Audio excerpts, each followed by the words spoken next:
കേരളത്തിലെ നിയമസഭാ തെരഞ്ഞെടുപ്പ് കഴിഞ്ഞിപ്പോൾ നിയമസഭാ തെരഞ്ഞെടുപ്പ് കഴിഞ്ഞിട്ട് മാസം ഒന്നര ആയിട്ടുണ്ട്. സർക്കാർ രൂപീകരിച്ചിട്ട് ഒരാഴ്ചയും പിന്നിട്ടു. കഴിഞ്ഞ നിയമസഭാ തെരഞ്ഞെടുപ്പിൽ വളരെ വലിയൊരു റിസൾട്ടാണ് UDF അനുകൂലമായി ഉണ്ടായത്. ഒരുപക്ഷേ കേരളത്തിൽ ഇങ്ങനെ ഒരു റിസൾട്ട് ഉണ്ടാകുമെന്ന് വളരെ കൃത്യമായി പ്രവചിച്ച ഒരേ ഒരാളെ ഉണ്ടായിരുന്നുള്ളൂ. അത് ഇപ്പോഴത്തെ കേരള മുഖ്യമന്ത്രി VD സതീശനാണ്. അതേസമയം നിലവിൽ UDF ഇങ്ങനെ വിജയമുണ്ടാകാൻ സാധ്യതയുള്ള തരത്തിൽ ഉള്ളൊരു സാമൂഹ്യ അന്തരീക്ഷം നിലവിലുണ്ടായിരുന്നു. ഈ സാമൂഹ്യ അന്തരീക്ഷം എത്രമാത്രമാണ് UDF വിജയത്തിലേക്ക് എത്തിക്കുക എന്നൊരു പ്രശ്നം മാത്രമേ ഉണ്ടായിരുന്നുള്ളൂ. കഴിഞ്ഞ കുറച്ചു കാലമായിട്ട് കേരളത്തിലെ കഴിഞ്ഞ 10 വർഷത്തെ പിണറായി സർക്കാരിൻ്റെ ഭരണം, ഈ ഭരണത്തിന് വീണ്ടും തുടർഭരണം എന്നൊരു ആവശ്യം ഒരു സ്ഥലത്ത് ഉന്നയിക്കപ്പെട്ടിരുന്നു. തുടർഭരണം ഉണ്ടാകുന്നത് ജനാധിപത്യത്തിന് അപകടമാണെന്ന് മറ്റൊരു വാദവും ഉന്നയിച്ചിരുന്നു. പക്ഷേ യഥാർത്ഥത്തിൽ ജനങ്ങൾ തുടർഭരണ വിരുദ്ധവാദമോ ആണ് അംഗീകരിച്ചതെന്ന് തോന്നുന്നില്ല. പകരം ഒരു ജനാധിപത്യ അന്തരീക്ഷം കേരളത്തിലുണ്ടാകണമെന്ന് ജനങ്ങൾ പൊതുവേ ആഗ്രഹിച്ചു. അതോടൊപ്പം തന്നെ നിലവിലുള്ള സർക്കാരിൻ്റെ ഭരണം അവസാനിക്കണമെന്നും ആഗ്രഹിച്ചു. ഇതാണ് സംഭവിച്ചതെന്നാണ് എനിക്ക് തോന്നുന്നത്. അതിപ്പോൾ LDF UDF മാറി മാറി ഭരിക്കുന്നു, ഒരു മുന്നണി പരാജയപ്പെടുന്നു, ഒരു മുന്നണി ജയിക്കുന്നു. ഇത് കേരളത്തെ സംബന്ധിച്ചിടത്തോളം ഒരു സ്വാഭാവികമായ കാര്യമാണ്. ഇപ്പോൾ തുടർച്ചയായിട്ടൊരു ഭരണം കിട്ടി, അതിനുശേഷം LDF മാറി UDF വരുമ്പോഴും ഒരു സ്വാഭാവികമായ റിസൾട്ടായിട്ട് നമുക്ക് കാണാൻ കഴിയാതെ പോകുന്നത് തീർച്ചയായിട്ടും ഈ റിസൾട്ടിൽ അതാണ് അതിൻ്റെ ഒരു പ്രത്യേകത. ഇതൊരു സ്വാഭാവികമായ മാറ്റമല്ല. ഇത് ഒരുപാട് രാഷ്ട്രീയ കാരണങ്ങൾ, പ്രത്യേകിച്ചും ഈ തെരഞ്ഞെടുപ്പ് റിസൾട്ടിനെ നിരീക്ഷിച്ച് മനസ്സിലാക്കുകയും വിലയിരുത്തുകയും കേരളത്തിൽ ചർച്ചയ്ക്ക് വരേണ്ടതുമുണ്ട് എന്ന് നമുക്ക് തോന്നുന്നുണ്ട്. അപ്പോൾ അധികാര തുടർച്ച എന്ന് പറയുമ്പോൾ ജനാധിപത്യത്തിൽ അതൊരു തെറ്റാണെന്ന് ഞാൻ വിചാരിക്കുന്നില്ല. കാരണം ഒരു 5 വർഷത്തെ ഭരണം ഏറ്റവും നല്ല ഭരണമാണെങ്കിൽ ആ ഭരണത്തെയാണ് വീണ്ടും തിരഞ്ഞെടുക്കേണ്ടത് എന്നത് ജനാധിപത്യ വിരുദ്ധമായ കാര്യമല്ലല്ലോ. അതും കൂടിയാണല്ലോ ജനാധിപത്യം എന്ന് പറയുന്നത്. പക്ഷേ കേരളത്തിൻ്റെ എപ്പോഴും ഒരു ബാലൻസ് ചെയ്യപ്പെടുന്നത് ഈ അധികാരം മാറി മാറി വരുന്നു, LDF മാറുന്നു, UDF വരുന്നു എന്നതാണ്. പക്ഷേ ഈ ഭരണ തുടർച്ച സൃഷ്ടിക്കുന്ന ഒരുപാട് പ്രശ്നങ്ങളെക്കുറിച്ച് നേരത്തെ തന്നെ എനിക്ക് തോന്നുന്നത് ഇതുപോലുള്ള ഒരു പോഡ്കാസ്റ്റിൽ നമ്മൾ വിശദീകരിച്ചിട്ടുണ്ട്. അത് ശരിയാണെന്നാണ് ഇപ്പോൾ നമുക്ക് മനസ്സിലാക്കാൻ കഴിയുന്നത്. കാരണം LDF ഗവൺമെൻറ് എന്ന് പറയുമ്പോൾ ആരാണിത് ലീഡ് ചെയ്യുന്നത്? ഇത് സഖാവ് പിണറായി വിജയൻ ലീഡ് ചെയ്യുന്ന, CPM ലീഡ് ചെയ്യുന്ന ഒരു മുന്നണിയാണ് LDF എന്ന് പറയുന്നത്. ഈ ഒരു 10 വർഷത്തെ ഭരണം എടുത്ത് പരിശോധിച്ചാൽ നമുക്ക് ഒന്നാമത് ഫീൽ ചെയ്യുക ഒരു സമഗ്രാധിപത്യ പ്രവണത ഈ ഭരണകൂടത്തിനുണ്ടായിരുന്നു എന്നുള്ളതാണ്. അതോടൊപ്പം തന്നെ ഒരു ജനാധിപത്യ വിരുദ്ധതയുണ്ടായിരുന്നു എന്നുള്ളതാണ്. അതിൻ്റെ എല്ലാം അപ്പുറത്ത് ഒരു സർക്കാർ ജനങ്ങൾക്ക് വേണ്ടി ചെയ്യുന്ന കാര്യങ്ങളൊക്കെ എന്തോ ഒരു ഔദാര്യമായി ചെയ്യുന്നത് പോലെ എല്ലാ ക്ഷേമ പദ്ധതികളും അത് മുഖ്യമന്ത്രിയുടെ ഒരു മുൻകൈയിൽ നിർവഹിക്കപ്പെടുന്നു, അല്ലെങ്കിൽ CPM നിർവഹിക്കപ്പെടുന്നു. ഇങ്ങനൊരു ജനാധിപത്യ വിരുദ്ധമായ, കേരളത്തിന് നാളിതുവരെ പരിചയമില്ലാത്ത ഒരു സമഗ്രാധിപത്യ പ്രവണത യഥാർത്ഥത്തിൽ ഈ LDF ഭരണത്തിലുണ്ടായിരുന്നു. അതായത് തദ്ദേശ തെരഞ്ഞെടുപ്പിൻ്റെ സമയത്ത് MM മണി പറഞ്ഞ വാചകമുണ്ടല്ലോ, പെൻഷൻ വാങ്ങിച്ചിട്ട് വൃത്തിയായി പെൻഷൻ വാങ്ങിച്ച് തിന്നിട്ട് പിറപ്പ് പണി കാണിച്ചു. അതൊക്കെ ഈ ഒരു ഭാവത്തിൽ നിന്നുണ്ടാവുന്ന ഈ ഒരു ഭാവമാണ്. അതായത് ഈ സമഗ്രാധിപത്യം എന്നൊക്കെ നമ്മൾ പറയുമ്പോൾ ഈ ഒരു ഭാവം യഥാർത്ഥത്തിൽ അവർ ആന്തരികവൽക്കരിച്ച് കഴിഞ്ഞിട്ടുണ്ട് ലീഡേഴ്സൊക്കെ. അതുകൊണ്ടാണ് അവരുടെ സംസാരത്തിലൊക്കെ അങ്ങനെ വരുന്നത്. ഇതേപോലെ തന്നെ വളരെ പ്രധാനപ്പെട്ടാണ് നമ്മൾ നേരത്തെ മുമ്പൊരു ഇതിൽ നമ്മൾ വിശദീകരിച്ചിട്ടുള്ളൊരു കാര്യമാണത്. കേരളത്തിൻ്റെ സോഷ്യൽ ഫാബ്രിക് എന്ന് പറഞ്ഞാൽ കേരളം കാത്തു സൂക്ഷിക്കുന്ന ഒന്നാണ്. സംഘപരിവാറിന് ഇവിടെ എൻട്രി കിട്ടാത്തത് എന്തുകൊണ്ടാണ്? കേരളത്തിൽ മുസ്ലിങ്ങളും ക്രിസ്ത്യാനികളും ഹിന്ദുക്കളും മതമുള്ളവരും മതമില്ലാത്തവരൊക്കെ യഥാർത്ഥത്തിൽ എല്ലാവരും വ്യത്യസ്ത രാഷ്ട്രീയത്തിൽ നിൽക്കുമ്പോൾ തന്നെ അവർക്കിടയിൽ പ്രതിപക്ഷ ബഹുമാനം, സഹകരണം, സൗഹൃദം ഇതൊക്കെ ഉൾച്ചേർന്നൊരു നാടാണ് നമ്മുടെ നാട്. അതുകൊണ്ടുകൂടിയാണ് ഇവിടെ ഒരു എൻട്രി BJPക്ക് കിട്ടാത്തത്, അല്ലെങ്കിൽ RSSന് എൻട്രി കിട്ടാത്തത്. അപ്പോൾ ആ എൻട്രി കിട്ടാതിരിക്കുന്ന ഒരു സോഷ്യൽ ഫാബ്രിക് ഉണ്ട്. ഈ ഒരു സോഷ്യൽ ഫാബ്രിക്കിനെ നിരന്തരമായി പരിക്കേൽപ്പിച്ചുകൊണ്ടാണ് അധികാര തുടർച്ചയ്ക്ക് വേണ്ടി CPM നടത്തിയിരിക്കുന്ന ഇലക്ഷൻ എഞ്ചിനീയറിംഗ്. അതായത് CPM ഇലക്ഷൻ എഞ്ചിനീയറിംഗ് കേരളത്തിൻ്റെ സോഷ്യൽ ഫാബ്രിക്കിനെ തകർക്കുന്നതായിരുന്നു. ഇത് നമ്മൾ വളരെ കൃത്യമായിട്ട് എന്ത് ചെയ്തിട്ടുണ്ട്, വിശദീകരിച്ചിട്ടുണ്ട്. ഇത് കേരളത്തിലെ ജനങ്ങൾ ഇഷ്ടപ്പെടില്ല. എല്ലാ ഉപതെരഞ്ഞെടുപ്പിലും ഇവരെന്താ ചെയ്തത്? ഇവർ ഈ ഒരു കമ്മ്യൂണിറ്റിയെ, പ്രത്യേകിച്ച് മുസ്ലിങ്ങളെ പൈശാചികവൽക്കരിക്കുന്ന നരേറ്റീവുകൾ ഉണ്ടാക്കിക്കൊണ്ട് അവരെന്ത് ചെയ്യും? ഇലക്ഷൻ ക്യാമ്പയിൻ ആരംഭിക്കും. പക്ഷേ ആ ഉപതെരഞ്ഞെടുപ്പിലൊക്കെ അവർ തോറ്റിട്ടുണ്ട്. എന്നിട്ടും അവർ പഞ്ചായത്ത് ഇലക്ഷനിൽ അത് സ്വീകരിച്ചു, അതിലും തോറ്റു. എന്നിട്ടിപ്പോൾ നിയമസഭാ ഇലക്ഷനിലും അതേ തന്ത്രം സ്വീകരിച്ചു. ഇതൊരിക്കലും കേരളത്തിലെ ജനങ്ങൾ അംഗീകരിക്കില്ല. ഞാൻ ചോദിക്കുന്നതിനോട് അനുബന്ധമായ ഒരു കാര്യമുള്ളത്, ഇതിപ്പോൾ നമ്മൾ പറഞ്ഞു വരുമ്പോൾ ഒരു തുടർഭരണം ഉണ്ടാക്കുന്ന ഒരാഘാതവും, തുടർഭരണം കുറച്ചുകൂടി വ്യക്തി കേന്ദ്രീകൃതമായും ഈ മുന്നണി കേന്ദ്രീകൃതമായി പോവുകയും ജനപക്ഷത്ത് നിന്നുകൊണ്ട് ജനങ്ങൾക്ക് പ്രയോജനകരമായ കാര്യങ്ങൾ ഉണ്ടാകാതിരിക്കുകയും ചെയ്യുന്നു എന്ന് പറയുന്നൊരു അപകടം എന്ന നിലയിൽ നമ്മൾ ചർച്ച ചെയ്ത് വരുന്നതിനേക്കാൾ എനിക്ക് തോന്നുന്നത്, ഈ ഒരു തുടർഭരണം എന്നതിനേക്കാൾ കുറച്ചുകൂടി ഒരു മത്സരബുദ്ധിയ മുന്നണികൾ മാറി മാറി വരുമ്പോൾ അവർ നിർവഹിക്കുന്ന ഭരണത്തിൻ്റെ ഗുണം ജനങ്ങൾക്ക് കിട്ടുന്നതല്ലേ കുറച്ചുകൂടി നമ്മൾ പോസിറ്റീവായി എടുക്കേണ്ട ഒരു കാര്യം. മാറി മാറി വരുന്ന സർക്കാരുകൾ മത്സരബുദ്ധിയോടെ നടത്തുന്ന ഭരണനിർവഹണം എല്ലാ ബഹുജനങ്ങൾക്ക് അല്ലെ എല്ലാ ജനങ്ങൾക്കും ഒരുപോലെ ലഭിക്കുന്നു എന്ന് പറയുന്ന, എല്ലാവരെയും തൃപ്തികരമാക്കാനുള്ള മത്സരം ഈ മുന്നണികൾ മാറി മാറി വരുമ്പോൾ ഉണ്ടാകുന്നു എന്ന് പറയുന്ന ഒരു വലിയ സാധ്യതയാണ് ഈ തുടർഭരണം ഉണ്ടാകുക വഴി നഷ്ടപ്പെട്ടു പോകുന്നത്. സത്യത്തിൽ തുടർഭരണം അതിൻ്റെ ഗുണം പലപ്പോഴും ഭരിക്കുന്ന മുന്നണികൾക്കോ ഭരണം നടത്തുന്ന അതിൻ്റെ പ്രധാനപ്പെട്ട കക്ഷികൾക്കോ മാത്രമായി പോവുകയും, എന്നാൽ മാറി മാറി വരുന്ന ഭരണം ജനങ്ങൾക്കതിൻ്റെ മത്സരബുദ്ധിയോടുള്ള ഗുണം കിട്ടുകയും ചെയ്യുന്നു പറഞ്ഞൊരു വലിയ അവസരത്തെയാണ് തുടർഭരണം യഥാർത്ഥത്തിൽ ഇല്ലാതാക്കുന്നതാണ് തടഞ്ഞു നിർത്തുന്നത്. കേരളത്തിൻ്റെ ഒരു സവിശേഷതയും സൗന്ദര്യവും മാറി മാറി വരുന്നു എന്നുള്ളത് തന്നെയാണ്. വേറൊരു പ്രത്യേകത കൂടിയുണ്ട്. ഇന്ത്യയിലെ മൊത്തം സംസ്ഥാനങ്ങൾ എടുക്കുമ്പോൾ കേരളത്തിൽ മാത്രമല്ല, വേണമെങ്കിൽ പറയാവുന്നൊരു സംസ്ഥാനം ആന്ധ്രയും തെലങ്കാനയാണ്. അതായത് BJPയും ഒരു വശത്ത് BJPയും മറുവശത്ത് മറ്റൊരു പാർട്ടിയും എന്ന നിലയിൽ, മറ്റു പാർട്ടിയോ മുന്നണിയോ എല്ലായിടത്തും കേരളത്തിലെ ഇന്ത്യയിലെ മൊത്തം സ്ഥലത്തും അങ്ങനെയാണ്. ഒരു തമിഴ്നാട് വരെ അങ്ങനെ ആയിരുന്നു. CPVKയുടെ വരവോടുകൂടിയ തമിഴ്നാട്ടിൽ മാറ്റം വന്നിട്ടുണ്ട്. കേരളത്തിൽ സംഭവിക്കുന്നത് BJP മൂന്നാം സ്ഥാനത്ത് നിൽക്കുന്നൊരു കാഴ്ചക്കാരാണ്. ഒരു കാര്യമായി പ്ലേ റോളില്ലാത്ത ഒരു കാഴ്ചക്കാരായിട്ട് നിൽക്കുകയും രണ്ട് സെക്യുലർ മുന്നണികൾ എന്ന് പറയാവുന്ന രണ്ട് മുന്നണികൾ പരസ്പരം മത്സരിക്കുകയും ചെയ്യുന്നുണ്ട്. ഈ ഒരു ഫാബ്രിക്കിന് ഇല്ലാതാക്കണമെന്ന് യഥാർത്ഥത്തിൽ CPM ആഗ്രഹിച്ചിട്ടുണ്ട് എന്നൊരു പ്രശ്നം ഇതിനകത്തുണ്ട്. അതായത് മത്സരം എപ്പോഴും CPM ഒരു പക്ഷത്തും മറുവശത്ത് BJPയും എന്ന നിലയിൽ കോൺഗ്രസ് മുക്ത ഭാരതം എന്ന BJPയുടെ ഒരു കൺസെപ്റ്റിന് തുല്യമായി കേരളത്തിൽ കോൺഗ്രസ് മുക്ത കേരളം എന്നൊരു രീതിയിലേക്ക് കൊണ്ടുവരണമെന്ന് CPM ആഗ്രഹിച്ചിട്ടുണ്ട്. കേരളത്തിലെ ഒരു തീവ്ര വലതുപക്ഷ ചിന്തകർ ആ ഒരു കാര്യത്തെ എൻഡോസ് ചെയ്തിട്ടുണ്ട്. അതും കൂടി ഈ ജനങ്ങൾ കണക്കിലെടുത്തിട്ടുണ്ടെന്ന് വിചാരിക്കും. അല്ല, അത് തീർച്ചയായിട്ടും ഉണ്ട്. നമ്മൾ തെരഞ്ഞെടുപ്പിന് മുമ്പ് ഇതൊക്കെ വിശദീകരിച്ചിട്ടുണ്ട്. അതായത് LDF UDF ഇതാണ് കേരളത്തിൻ്റെ രണ്ട് മതേതര മുന്നണികൾ. BJPക്ക് കൂടെ ഒരു സ്പേസും ഇല്ല യഥാർത്ഥത്തിൽ. അപ്പോൾ BJPക്ക് സ്പേസ് ഉണ്ടാവണമെങ്കിൽ അവർ മനസ്സിലാക്കിയത് കേരളത്തിൻ്റെ സൗഹൃദാന്തരീക്ഷം തകർക്കണം എന്നാണ് ഒന്നാമത് അവരാഗ്രഹിച്ചത്. അതിനുള്ള എല്ലാ ഒത്താശയും ചെയ്തു കൊടുക്കുന്ന ഒരു നിലപാടാണ് എല്ലാ തെരഞ്ഞെടുപ്പിലും. അതായത് RSSൻ്റെ BJPയുടെ ആ വിഭജന രാഷ്ട്രീയത്തിൻ്റെ സോഷ്യൽ എഞ്ചിനീയറിംഗ് ആണ് CPMൻ്റെ ഇലക്ഷൻ എഞ്ചിനീയറിംഗ്. ഇത് നമ്മൾ ആദ്യം പറഞ്ഞു. ഇതേപോലെ തന്നെ രണ്ട് മതേതര മുന്നണികൾ എന്നിടത്ത് മാറി ഏറ്റവും വലിയ ശത്രുവായ കോൺഗ്രസ് നേതൃത്വം കൊടുക്കുന്ന UDFനെ തകർക്കുക, പിന്നെ LDFും NDAയും എന്ന് പറയുന്നൊരു സംഗതിയിലേക്ക് വരിക. ഇത് LDFന് കൂടി സ്വീകാര്യമായി എന്നുള്ളതാണ് ഈ തെരഞ്ഞെടുപ്പിൽ LDF ചെയ്തിരിക്കുന്ന ഏറ്റവും വലിയ ഒരു അബദ്ധം എന്ന് പറയുന്നത്. അത് സ്വന്തത്തെ നശിപ്പിക്കുന്ന. അല്ല, LDFന് സ്വീകാര്യമായെന്ന് പറഞ്ഞേക്കാൾ LDF തന്നെ ഈ ഒരു നരേഷൻ ഉണ്ടാക്കാൻ ശ്രമിച്ചു. അത് UDFനെ തകർക്കലാണ് അവരുടെ.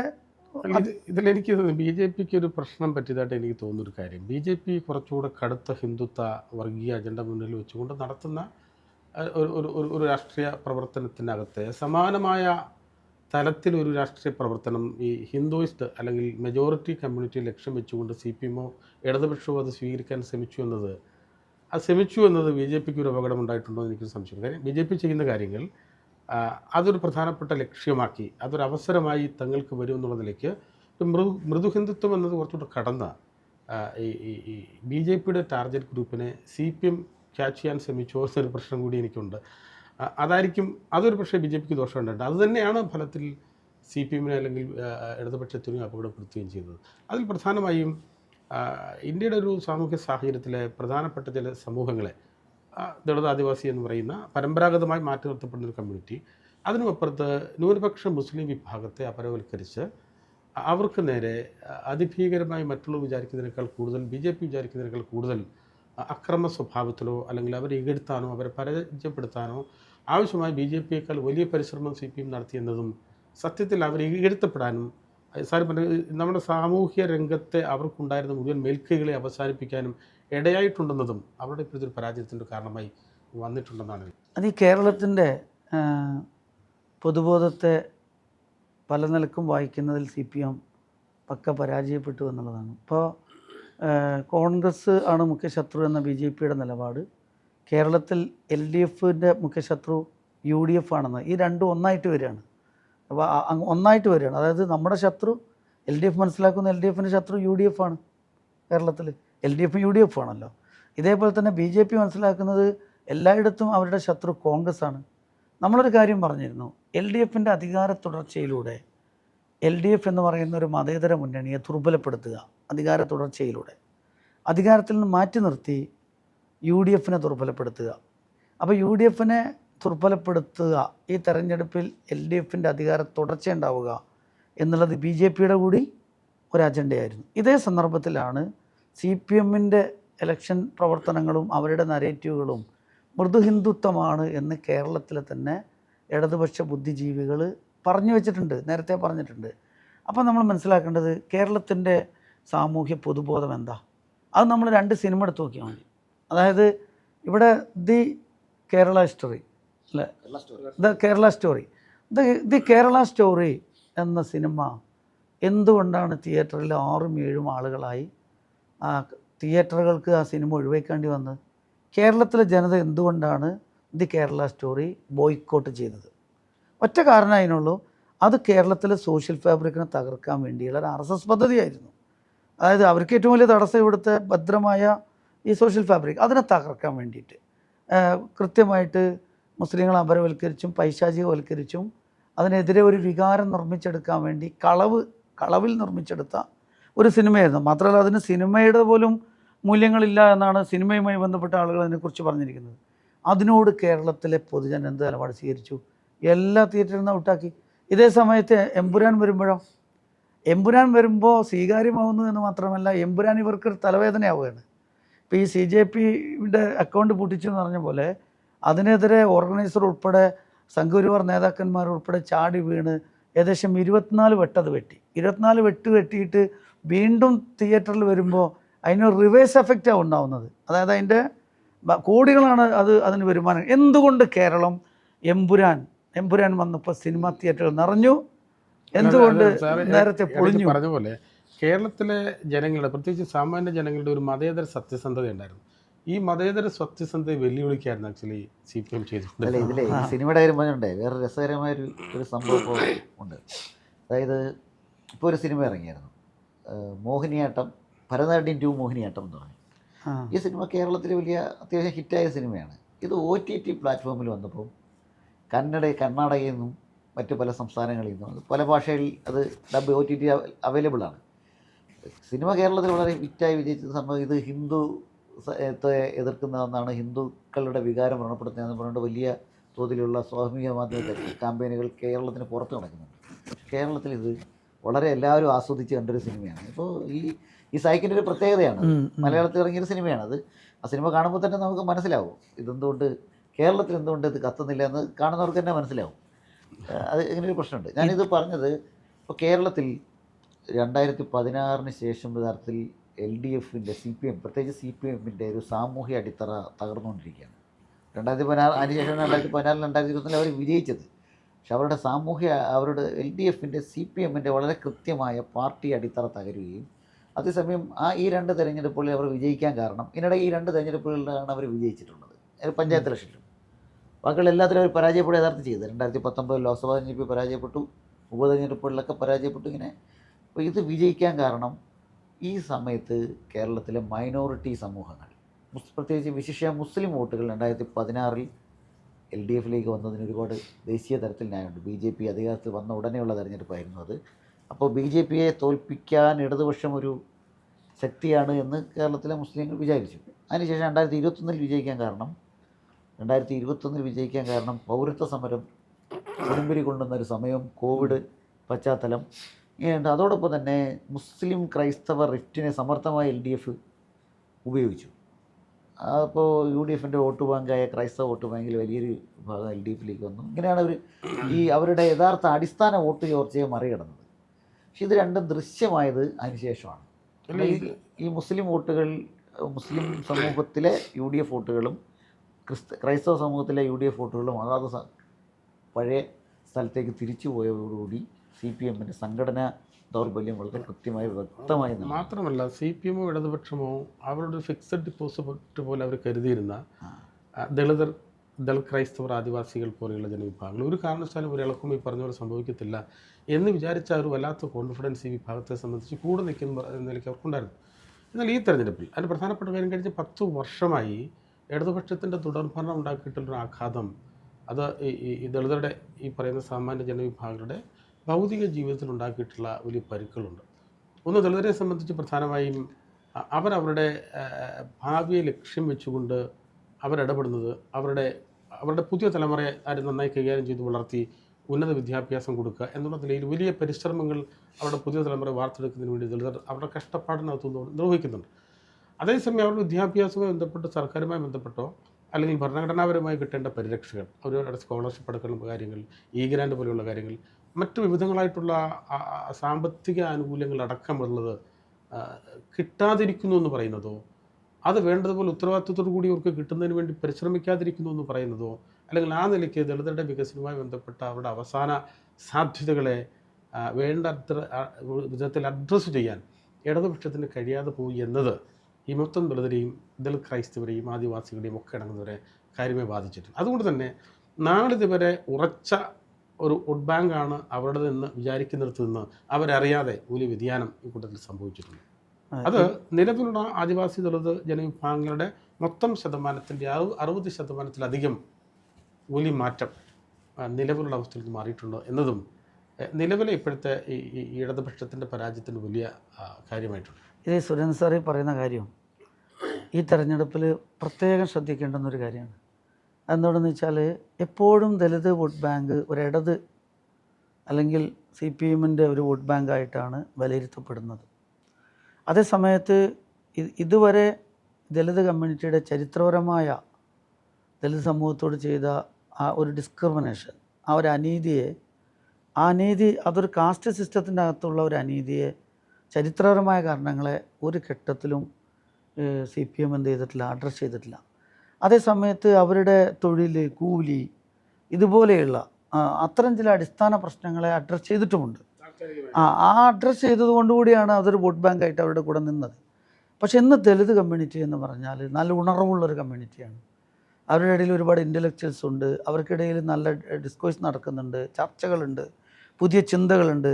അതേപോലെ തന്നെ ജൻസിയെക്കുറിച്ച് പറയുമ്പോൾ അതിൽ നല്ലൊരു ഇടപെടൽ നടത്തുന്ന ഒരു കമ്മ്യൂണിറ്റിയാണ് ദളിത് കമ്മ്യൂണിറ്റി എന്ന് പറയുന്നത്.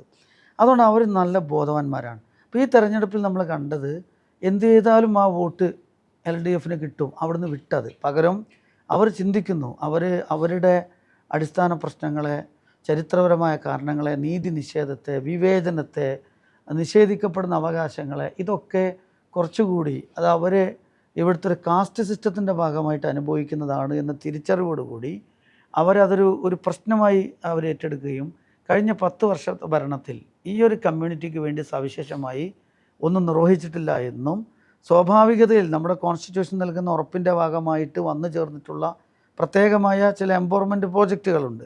ആ പ്രോജക്റ്റുകൾ വരെ വളരെ അലസമായും അതേപോലെ തന്നെ ഇംപ്ലിമെൻറ്റ് ചെയ്യാതെയും പല ഗ്രാൻറ്റുകളൊക്കെ വെട്ടിച്ചുരുക്കിയും നിഷേധിച്ചും വകമാറി ചെലവഴിച്ചുമൊക്കെ എന്ത് ചെയ്തിട്ടുണ്ട്, ഈ കമ്മ്യൂണിറ്റിയെ ദ്രോഹിച്ചിട്ടുണ്ട്. ഇതിനെപ്പറ്റി അവർ ബോധവാന്മാർ. ഇതിൻ്റെ ഷോക്കിംഗ് ആയിട്ടൊരു സംഗതി, ഉന്നത വിദ്യാഭ്യാസ രംഗത്ത് നിന്നും ദളിത് വിദ്യാർത്ഥികൾ തിരിച്ചു പോകുകയാണ്. എന്നിട്ട് അവർ സാധാരണ ജോലികളിലേക്ക് പ്രവേശിക്കുന്നു. എന്ന് പറഞ്ഞാൽ അവിടെ വിദ്യാഭ്യാസവുമായി ബന്ധപ്പെട്ട് അവർക്ക് കിട്ടേണ്ട ഈ പറയപ്പെടുന്ന ഭരണഘടനാപരമായ പരിരക്ഷയടക്കം ഒരു സർക്കാർ സംവിധാനം നിർവഹിക്കുന്ന കാര്യത്തിൽ അത് സ്വാഭാവികമായിട്ടല്ല. അതവരങ്ങനെ ദളിതരെ അങ്ങനെ വളർത്തേണ്ടതില്ലെന്നോ അങ്ങനെ നന്നാക്കേണ്ടതില്ലെന്നോ ഏതെങ്കിലും നിലയ്ക്കൊരു തീരുമാനം അവരെടുത്തിട്ടുള്ളത് പോലെയാണ് ഈ പെരുമാറ്റം കണ്ടാൽ നമുക്ക് തോന്നുന്നത്. അത് പ്രധാനമായും ഞാൻ പറയാം, ഈ ഭൂമിയിൽ നിന്നുള്ള അവകാശത്തെ ദളിതരെ നഷ്ടപ്പെടുത്തിയതുപോലെ തന്നെ ഭാവിയിൽ ജീവിച്ച് വികസിച്ചുകൊണ്ട് വരുന്ന ഒരു സമൂഹം എന്നുള്ള നിലയിൽ അവരുടെ പുതിയ തലമുറയെ വിദ്യാഭ്യാസം ചെയ്യാനുള്ള, പ്രത്യേകിച്ച് ഉന്നത വിദ്യാഭ്യാസം ചെയ്യാനുള്ള എല്ലാ അവസരങ്ങളിൽ നിന്നും മാറ്റി നിർത്തുന്നു എന്ന് പറയുന്ന അങ്ങേയറ്റം ഗുരുതരമായ ഒരു സമീപനം കൂടി ഈ ഇടതുപക്ഷ കക്ഷികളുടെ ഭാഗത്തുനിന്ന് ദളിതർക്ക് നേരിടേണ്ടി വരുന്നു എന്നുള്ളത് ഇന്ന് ദളിതർ പൊതുവെ മനസ്സിലാക്കി. അതിൽ മറ്റൊരു കാര്യം കൂടിയുണ്ട്. അതായത് നേരത്തെ തന്നെ ഇപ്പോൾ നിതിൻ രാജ് സംഭവം ഇലക്ഷൻ ശേഷമാണ് റൈസായത്. മുമ്പായിരുന്നെങ്കിൽ കടുത്തു പോകാൻ. ഈ ദളിതരും ദളിത് ജനസമൂഹം, പ്രത്യേകിച്ച് പട്ടികജാതി ജനസമൂഹവും അംബേദ്കറൈറ്റുകളും തമ്മിൽ പിന്നെ ഒരു കണക്ഷൻ ഇല്ല എന്നത് പൊതുവെ പറഞ്ഞുകൊണ്ടിരുന്നൊരു കാര്യമാണ്. പക്ഷേ ദളിതർ സ്വയം തന്നെ ഞങ്ങളുടെ ഏജൻസി ഉണ്ട്, ഞങ്ങളുടെ ഏജൻസി ഞങ്ങൾ തന്നെയാണ് എന്ന് തിരിച്ചറിയുകയും സ്ഥാപിക്കുകയും ചെയ്തു എന്നതും കൂടി വേറൊരു ഘടകമാണ് ഇതിനകത്ത്. രണ്ടാമതൊരു കാര്യം എന്ന് വെച്ചാൽ പിന്നെ ഇപ്പോൾ ദളിത് സമുദായ പട്ടികജാതി സമുദായ സംഘടനകളുണ്ട്. സമുദായ സംഘടനകളിൽ ചിലതൊക്കെ LDFിൻ്റെ കൂടെയായിരുന്നു. ഇപ്പോൾ വലിയ സമുദായ സംഘടന എന്ന് പറയുന്നത് KPMSൻ്റെ പുന്നല വിഭാഗമാണ്. അപ്പോൾ അവർ ഇടതുപക്ഷത്തോടൊപ്പം തന്നെയാണ്, പരസ്യമായി പ്രഖ്യാപിച്ചിട്ടില്ലെങ്കിലും ഇടതുപക്ഷത്തോടൊപ്പം തന്നെയാണ് അവർ നിലകൊള്ളുന്നത്. വൈക്കത്തൊക്കെ അവർ പിന്നെ പബ്ലിക്കായി തന്നെ ക്യാമ്പയിനൊക്കെ നടത്തിയിട്ടുണ്ട്. അപ്പോൾ അവർ പൈസ വാങ്ങിയെന്നൊക്കെ ആരോപണമൊക്കെ ഇപ്പോൾ CPM ഉന്നയിക്കുന്നുണ്ട്. പൈസ വാങ്ങിയിട്ട് വോട്ട് ചെയ്തില്ല എന്നൊക്കെ, അടൂരൊക്കെ അങ്ങനെ ചെയ്തില്ല എന്നൊക്കെയുള്ള ആരോപണങ്ങൾ ഉന്നയിക്കുന്നുണ്ട്. അതാവട്ടെ. പക്ഷേ അതേസമയം ഈ ഇപ്പോൾ 60-ലധികം ദളിത് സംഘടനകളുടെ ഒരു കൂട്ടായ്മ ADF, ദളിത് ആദിവാസി ദളിത് സംഘടനകളുടെ കൂട്ടായ്മ മുമ്പൊരു തെരഞ്ഞെടുപ്പിനും അങ്ങനെ ഉണ്ടായിട്ടില്ല. അവർ LDFിന് പിന്തുണ വെച്ചാൽ അതിൽ യഥാർത്ഥത്തിൽ CSDS മാത്രമാണ് യഥാർത്ഥത്തിൽ അതിനകത്തൊരു വലിയൊരു ബഹുജന സംഘടന എന്ന് പറയാൻ പറ്റുന്നത്. ബാക്കിയെല്ലാം ചെറിയ ആളുകളാണ്. പക്ഷേ ഈ CSDS എന്ന് പറയുന്നൊരു സംഘടന എന്ന് എനിക്ക് തോന്നുന്നത്, ഈ CSDS സംഘടന സമുദായ സംഘടനയ്ക്കും അംബേദ്കറൈറ്റുകളുടെ ഇടയിലുള്ളൊരു പാലമാകാൻ പറ്റുന്ന ഒരു സംഘടനയാണെന്ന് തോന്നുന്നു. കാരണം വെച്ചാൽ അവർ വളരെ കൃത്യമായി സമുദായിക താല്പര്യങ്ങൾ സംരക്ഷിക്കുന്നതോടൊപ്പം തന്നെ അംബേദ്കറൈറ്റ് നിലപാടുകളും പിന്നെ പുലർത്തുന്നുണ്ട്.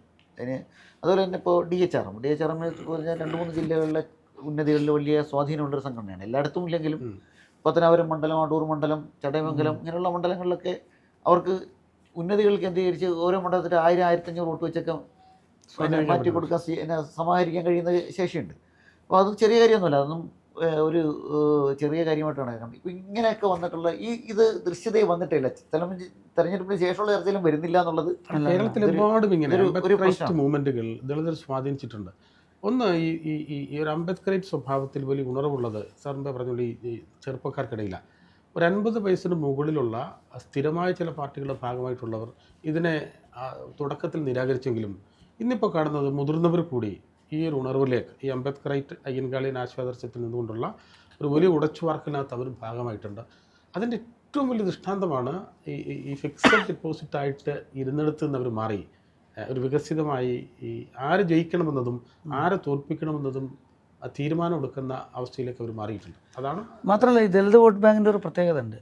നമ്മളിവിടുത്തെ വോട്ടുകൾ എവിടെയൊക്കെ ഒഴുകിയെന്ന് പരിശോധിച്ചാൽ ദളിത് വോട്ടുകൾ ഒരിക്കലും തന്നെ BJPക്ക് അല്ല ഒഴുകുന്നത്. അത് വേറെ പ്രത്യേകം.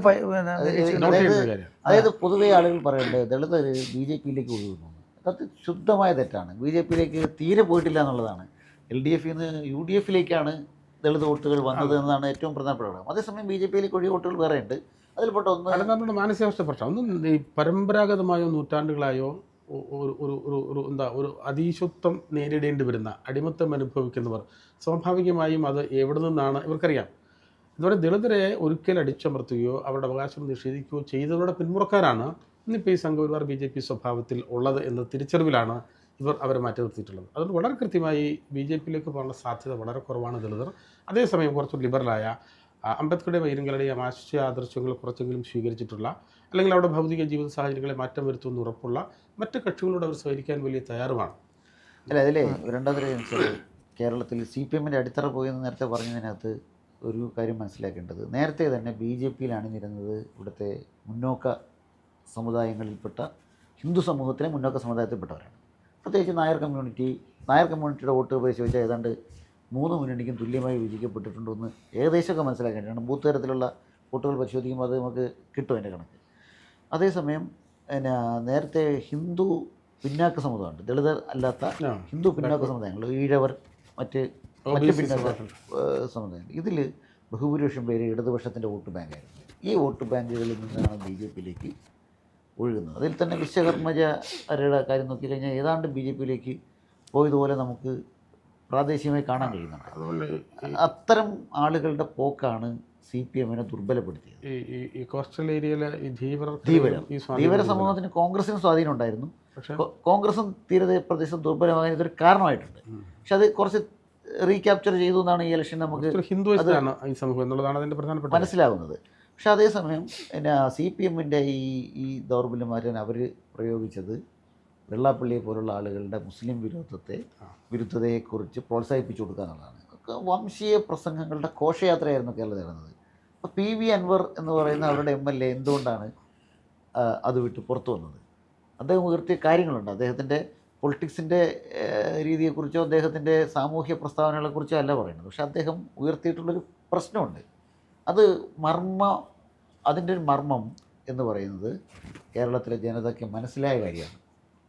അത് ഈ ഇലക്ഷൻ വലിയ തോതിൽ, പ്രത്യേകിച്ച് ലോക്സഭാ തെരഞ്ഞെടുപ്പിൽ വോട്ട് ചെയ്യുന്ന പോലെ മുസ്ലിം കമ്മ്യൂണിറ്റി UDF വോട്ട് ചെയ്തത് കോഴിക്കോട് ജില്ല, മലപ്പുറം ജില്ല, വയനാട് ഒക്കെ സ്വീപ്പ് ചെയ്തെടുത്തത്, കാസർഗോഡ് തൃക്കരിപ്പൂരിലെ വിജയമൊക്കെ നമ്മൾ പരിശോധിക്കേണ്ട കാര്യമുണ്ട്. സന്ദീപ് വാര്യരെ പോലൊരു സ്ഥാനാർത്ഥി മത്സരിച്ചിട്ട് തൃക്കരിപ്പൂരിൽ കയ്യൂർ ചീമേനിക്കുള്ള സ്ഥലമാണ്. കയ്യൂർ ചീമേനിയുടെ ഏരിയയാണ്. റെഡ് ബെൽറ്റ് എന്ന് EK നായനാർ വിശേഷിപ്പിച്ചൊരു മണ്ഡലമാണ് തൃക്കരിപ്പൂര്. ആ തൃക്കരിപ്പൂരിനെ വരെ മാറ്റിയതിൻ്റെ ഒരു കാരണം ഈ പിന്നെ 2-3 കമ്മ്യൂണിറ്റികളാണ്. ഒന്ന് തീരപ്രദേശത്തെ കമ്മ്യൂണിറ്റിയുണ്ട്, തീരദേശ കമ്മ്യൂണിറ്റിയുണ്ട്. അതിൽ മുസ്ലിങ്ങളുണ്ട്, ക്രൈസ്തവരുണ്ട്, ഹിന്ദു കമ്മ്യൂണിറ്റിയിൽ ഉള്ളവരുമുണ്ട്. അതിൽ ഹിന്ദു കമ്മ്യൂണിറ്റിയിൽ ഒരു പങ്ക് BJP-യിലേക്ക് പോയെങ്കിലും ബാക്കി നല്ല വൻ ബ്ലോക്കായിട്ട് തീരമണ്ഡലങ്ങളും തിരുവനന്തപുരം മുതൽ കാസർഗോഡ് വരെയുള്ള തീരമണ്ഡലങ്ങൾ എടുത്ത് പരിശോധിച്ചാൽ അപൂർവ മണ്ഡലങ്ങളിൽ മാത്രമാണ്. ആ മണ്ഡലങ്ങളിൽ തന്നെയുള്ള തീരപ്രദേശത്ത് UDF-നായിരുന്നു മുന്നേറ്റം. മറ്റു ഭാഗങ്ങളുണ്ടൊക്കെയാണ് ചിലപ്പോൾ ചില സ്ഥലത്തൊക്കെ LDF നമ്മൾ വിഭജിച്ച ഓരോ സാമൂഹ്യ വിഭാഗങ്ങളും എന്തുകൊണ്ട് LDF-നെ മാറ്റി നിർത്തുന്നു എന്നത് നമുക്ക് നിർവചിക്കാവുന്നതുപോലെ തന്നെ അതല്ലാതെ നിരവധി കാര്യങ്ങൾ ഈ പറഞ്ഞ പോലെ ഈ ശബരിമല സ്വർണ്ണക്കൊള്ളയുമായി അടക്കമുള്ള വിവിധ പ്രശ്നങ്ങൾ, ഇപ്പോൾ സൂചിപ്പിച്ചുള്ള വെള്ളാപ്പള്ളി നടേശൻ ആവർത്തിച്ചു നടത്തുന്ന ഈ വിഷലിപ്തമായ പ്രയോഗങ്ങളിൽ അതിനോടുള്ള നിലപാട് വെള്ളാപ്പള്ളിയെ തള്ളാത്തതാണെന്നുള്ളതും എന്ന് നടക്കുന്നുള്ള ഈ മുഴുവൻ ആൾക്കാരെയും ഒരുപോലെ ബാധിക്കുന്ന, അല്ലെങ്കിൽ ചില പ്രത്യേക സമൂഹങ്ങളെ പ്രത്യേകമായി ബാധിക്കുന്ന വിധമുള്ള ഒരുപാട് അപകടങ്ങളെ വെള്ളപൂശിയും ഒരുപാട് അപകടങ്ങൾ ചെയ്തവർ തങ്ങളുടെ പാർട്ടിക്കൊപ്പം അവർ നിലനിർത്തിയും. ഉദാഹരണം, ഈ സ്വർണ്ണക്കൊള്ള നടത്തിയവരിൽ പ്രധാനപ്പെട്ട പലരും CPM-കാരാണെന്നിരിക്കെ അവരെ കോടതി ശിക്ഷിക്കട്ടെ എന്നുള്ളതിലേക്കും ഞങ്ങൾക്കത് ബോധ്യപ്പെട്ടിട്ടില്ല, അതുകൊണ്ട് പാർട്ടിയിൽ നിന്ന് പുറത്താക്കേണ്ടതില്ല എന്നിടത്തേക്ക് പോലും CPM മാറുന്നു എന്നുള്ളത് ഇതുവരെ CPM-മായി ബന്ധപ്പെട്ട് കണ്ടൊരു കാഴ്ചയല്ല. അപ്പോൾ CPM-ൻ്റെ താല്പര്യങ്ങൾ കുറച്ചൊരു വ്യക്തി കേന്ദ്രിതമായി കുറച്ച് ലാഭം. സ്വർണ്ണക്കൊള്ള BJP ഉയർത്തിയിട്ടില്ല, അവർ ഉയർത്തിയിട്ടില്ല. അതിന് വേറെ ഈ നമ്മൾ മുന്നേറ്റ ചില ഡീലുമായി ബന്ധപ്പെട്ട പ്രശ്നങ്ങളോ ചില അന്തർധാരയുമായി ബന്ധപ്പെട്ട പ്രശ്നങ്ങളോ, അതിനേക്കാൾ കൂടുതൽ ഇതൊരു തെരഞ്ഞെടുപ്പ് പ്രചരണായുധമാക്കാൻ കോൺഗ്രസും അധികം ശ്രമിച്ചിട്ടില്ല എന്നൊരു പ്രശ്നം കൂടിയുണ്ട്. അതും കാര്യമായി ഉയർത്തിയിട്ടില്ല. മാത്രമല്ല, ഈ 10 വർഷത്തെ ഭരണം ഉണ്ടാക്കിയിട്ടുള്ള വിവിധ തരത്തിലുള്ള പ്രത്യാഘാതങ്ങൾ ഒരുപക്ഷെ മറുപക്ഷത്ത് നിന്ന് ആരെന്തു പറഞ്ഞില്ലേലും CPM പരാജയപ്പെടും എന്നിടത്ത് ജനങ്ങൾ വിലയിരുത്തിയിട്ടുണ്ട്. പക്ഷേ അത് ഇതുവരെ മനസ്സിലാക്കാത്തതും തെരഞ്ഞെടുപ്പിൻ്റെ റിസൾട്ട് വരുന്നതിൻ്റെ തലേദിവസം പോലും അതങ്ങനെ ചിന്തിക്കാത്ത ഏക കക്ഷികൾ CPM വരെ തന്നെയാണ്. ഒരുപാട് കാര്യത്തിന്മേൽ വലിയ ഗൗരവതരമായ കാൽക്കുലേഷൻ നടത്തുന്നവർ തങ്ങൾ തോക്കാനിടയുള്ള മണ്ഡലങ്ങൾ ഇന്നതൊക്കെയാണ് എന്ന് പോലും വിചാരിക്കാൻ, എന്ന് പോലും ഒന്ന് അസസ് ചെയ്യാൻ അവർ ശ്രമിക്കാതിരുന്നു എന്നതോ അല്ലെങ്കിൽ അവർ ശ്രമിച്ചിട്ട് ബോധ്യപ്പെട്ടിട്ട് അത് മറച്ചു വെച്ച് എന്നതും വലിയ കുറ്റകരമായൊരു വീഴ്ച. ഇതിൽ നമ്മൾ ആശങ്കപ്പെടേണ്ട ഒരു കാര്യമുണ്ട്. അതെന്താണെന്ന് വെച്ചാൽ, ഇപ്പോൾ ഒരു 1-2 തെരഞ്ഞെടുപ്പിന് ഈ കേരളത്തിൻ്റെ സോഷ്യൽ ഫാബ്രിക്കിനെ തകർത്തുകൊണ്ട് വിഭജന രാഷ്ട്രീയം ഉപയോഗിച്ചുകൊണ്ട് അധികാരത്തിൽ വരാനാണ് LDF അത് ചെയ്തത് എന്ന് വിശ്വസിച്ച് നിർത്താൻ പറ്റാത്ത, ഇത് ഇവരുടെ സംഘപരിവാറിന് വേണ്ടിയുള്ള സഖാവ് പിണറായി വിജയയുടെ സവിശേഷമായ ഒരു ജോലിയാണോ എന്ന് സംശയിക്കാൻ മാത്രം ഈ തെരഞ്ഞെടുപ്പ് കഴിഞ്ഞതിന് ശേഷവും UDF-ൻ്റെ വിജയം മുസ്ലിം വർഗീയതയുടെ വിജയമാണ്.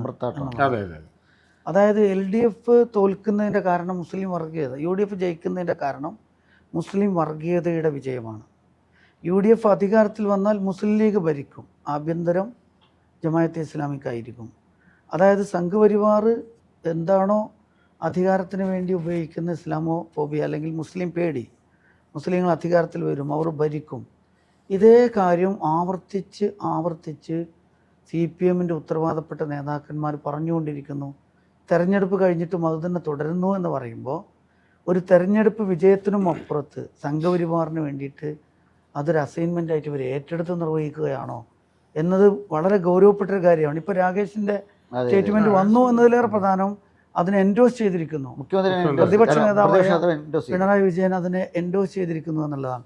മാത്രമല്ല, CPM-ൽ നിന്ന് ഏതെങ്കിലും ഒരു കാലത്ത് ഇത്രയധികം പ്രമുഖരായ നേതാക്കന്മാർ പാർട്ടി വിട്ടു പോയിട്ടുണ്ടോ? പാർട്ടി വിട്ടുപോയവരൊന്നും അധികാരമോഹികളല്ല. അതിപ്പോൾ ഗോവിന്ദൻ മാഷ് അല്ലേ, അദ്ദേഹത്തെ എടുക്കുക. അതേപോലെ തന്നെ പിന്നെ അല്ല നമ്മുടെ ജി സുധാകരൻ, ഇവരൊക്കെ അതിൻ്റെ ഉത്തരവാദപ്പെട്ട നേതാക്കളല്ലേ. അവരൊക്കെ ഉന്നയിച്ചിരിക്കുന്ന ഒരു പ്രശ്നം പാർട്ടി അതിൻ്റെ അടിസ്ഥാന മൂല്യങ്ങളിൽ നിന്ന് പോയിരിക്കുന്നു എന്നാണ്. അപ്പോൾ കേരളത്തിലെ തന്നെ ഇടതുപക്ഷം, യഥാർത്ഥ ഇടതുപക്ഷം, ഇടത് ചിന്തകളിൽ നിന്ന് CPM മാറിപ്പോയി ഒരു പ്രത്യേകം പിണറായിയുടേതായ ആ ഒരു തലത്തിലേക്ക്, പിണറായി മുഖ്യമന്ത്രിയും ഗോവിന്ദൻ മാഷ് ജനറൽ സെക്രട്ടറിയുമായി രൂപപ്പെടുത്തിയ സംഘപരിവാറിന് മാത്രം വളക്കൂറുള്ളൊരു മണ്ണാക്കി കേരളത്തെ മാറ്റുന്ന ഒരു രാഷ്ട്രീയ ലൈനിനോടുള്ള അതിശക്തമായ വിയോജിപ്പിലാണ് വളരെ പ്രധാനപ്പെട്ട 5-8 ആൾക്കാർ ഈ ഒരു നിർണായകമായ ഘട്ടത്തിൽ പാർട്ടി നട്ടുവളർത്തിയ ആൾക്കാർ പാർട്ടി വിട്ടു പോരുന്നത്. ഇത് ആ പാർട്ടി ഗൗരവത്തിലെടുത്ത് ആലോചിക്കേണ്ട ഒരു കാര്യമാണ്.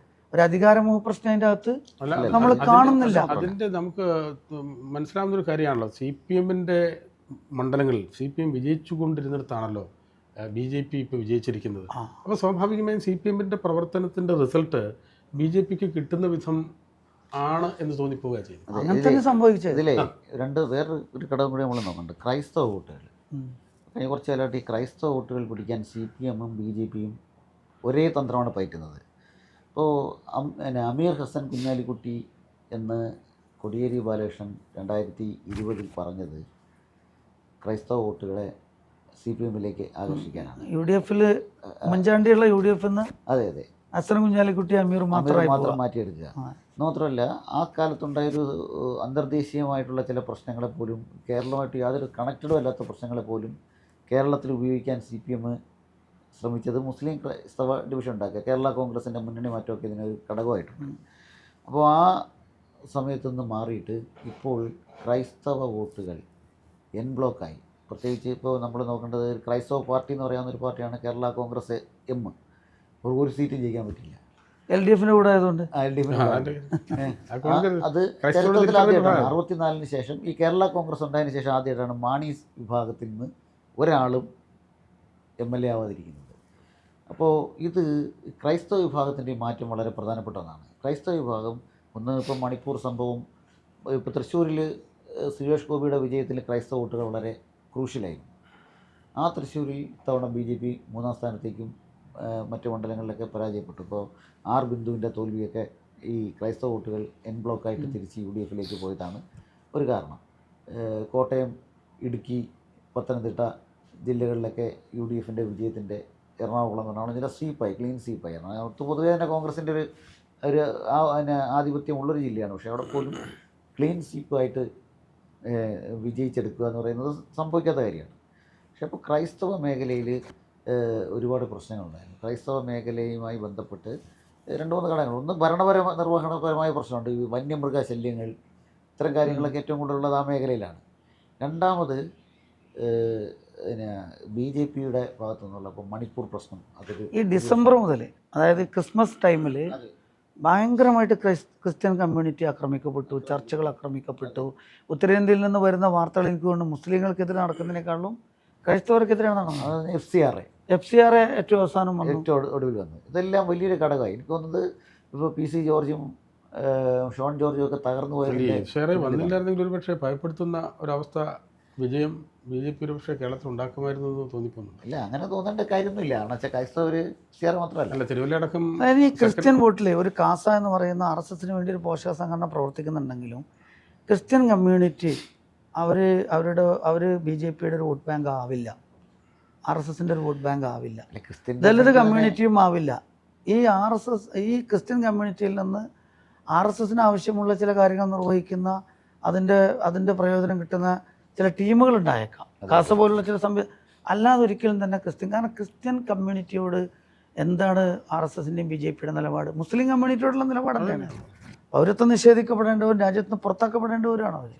അതുകൊണ്ട് അതൊരിക്കലും തന്നെ ഉണ്ടാവില്ല എന്നുള്ളതാണ്. അതൊരു വലിയ മാറ്റമാണ് ക്രൈസ്തവ കമ്മ്യൂണിറ്റി വന്നൊരു മാറ്റം.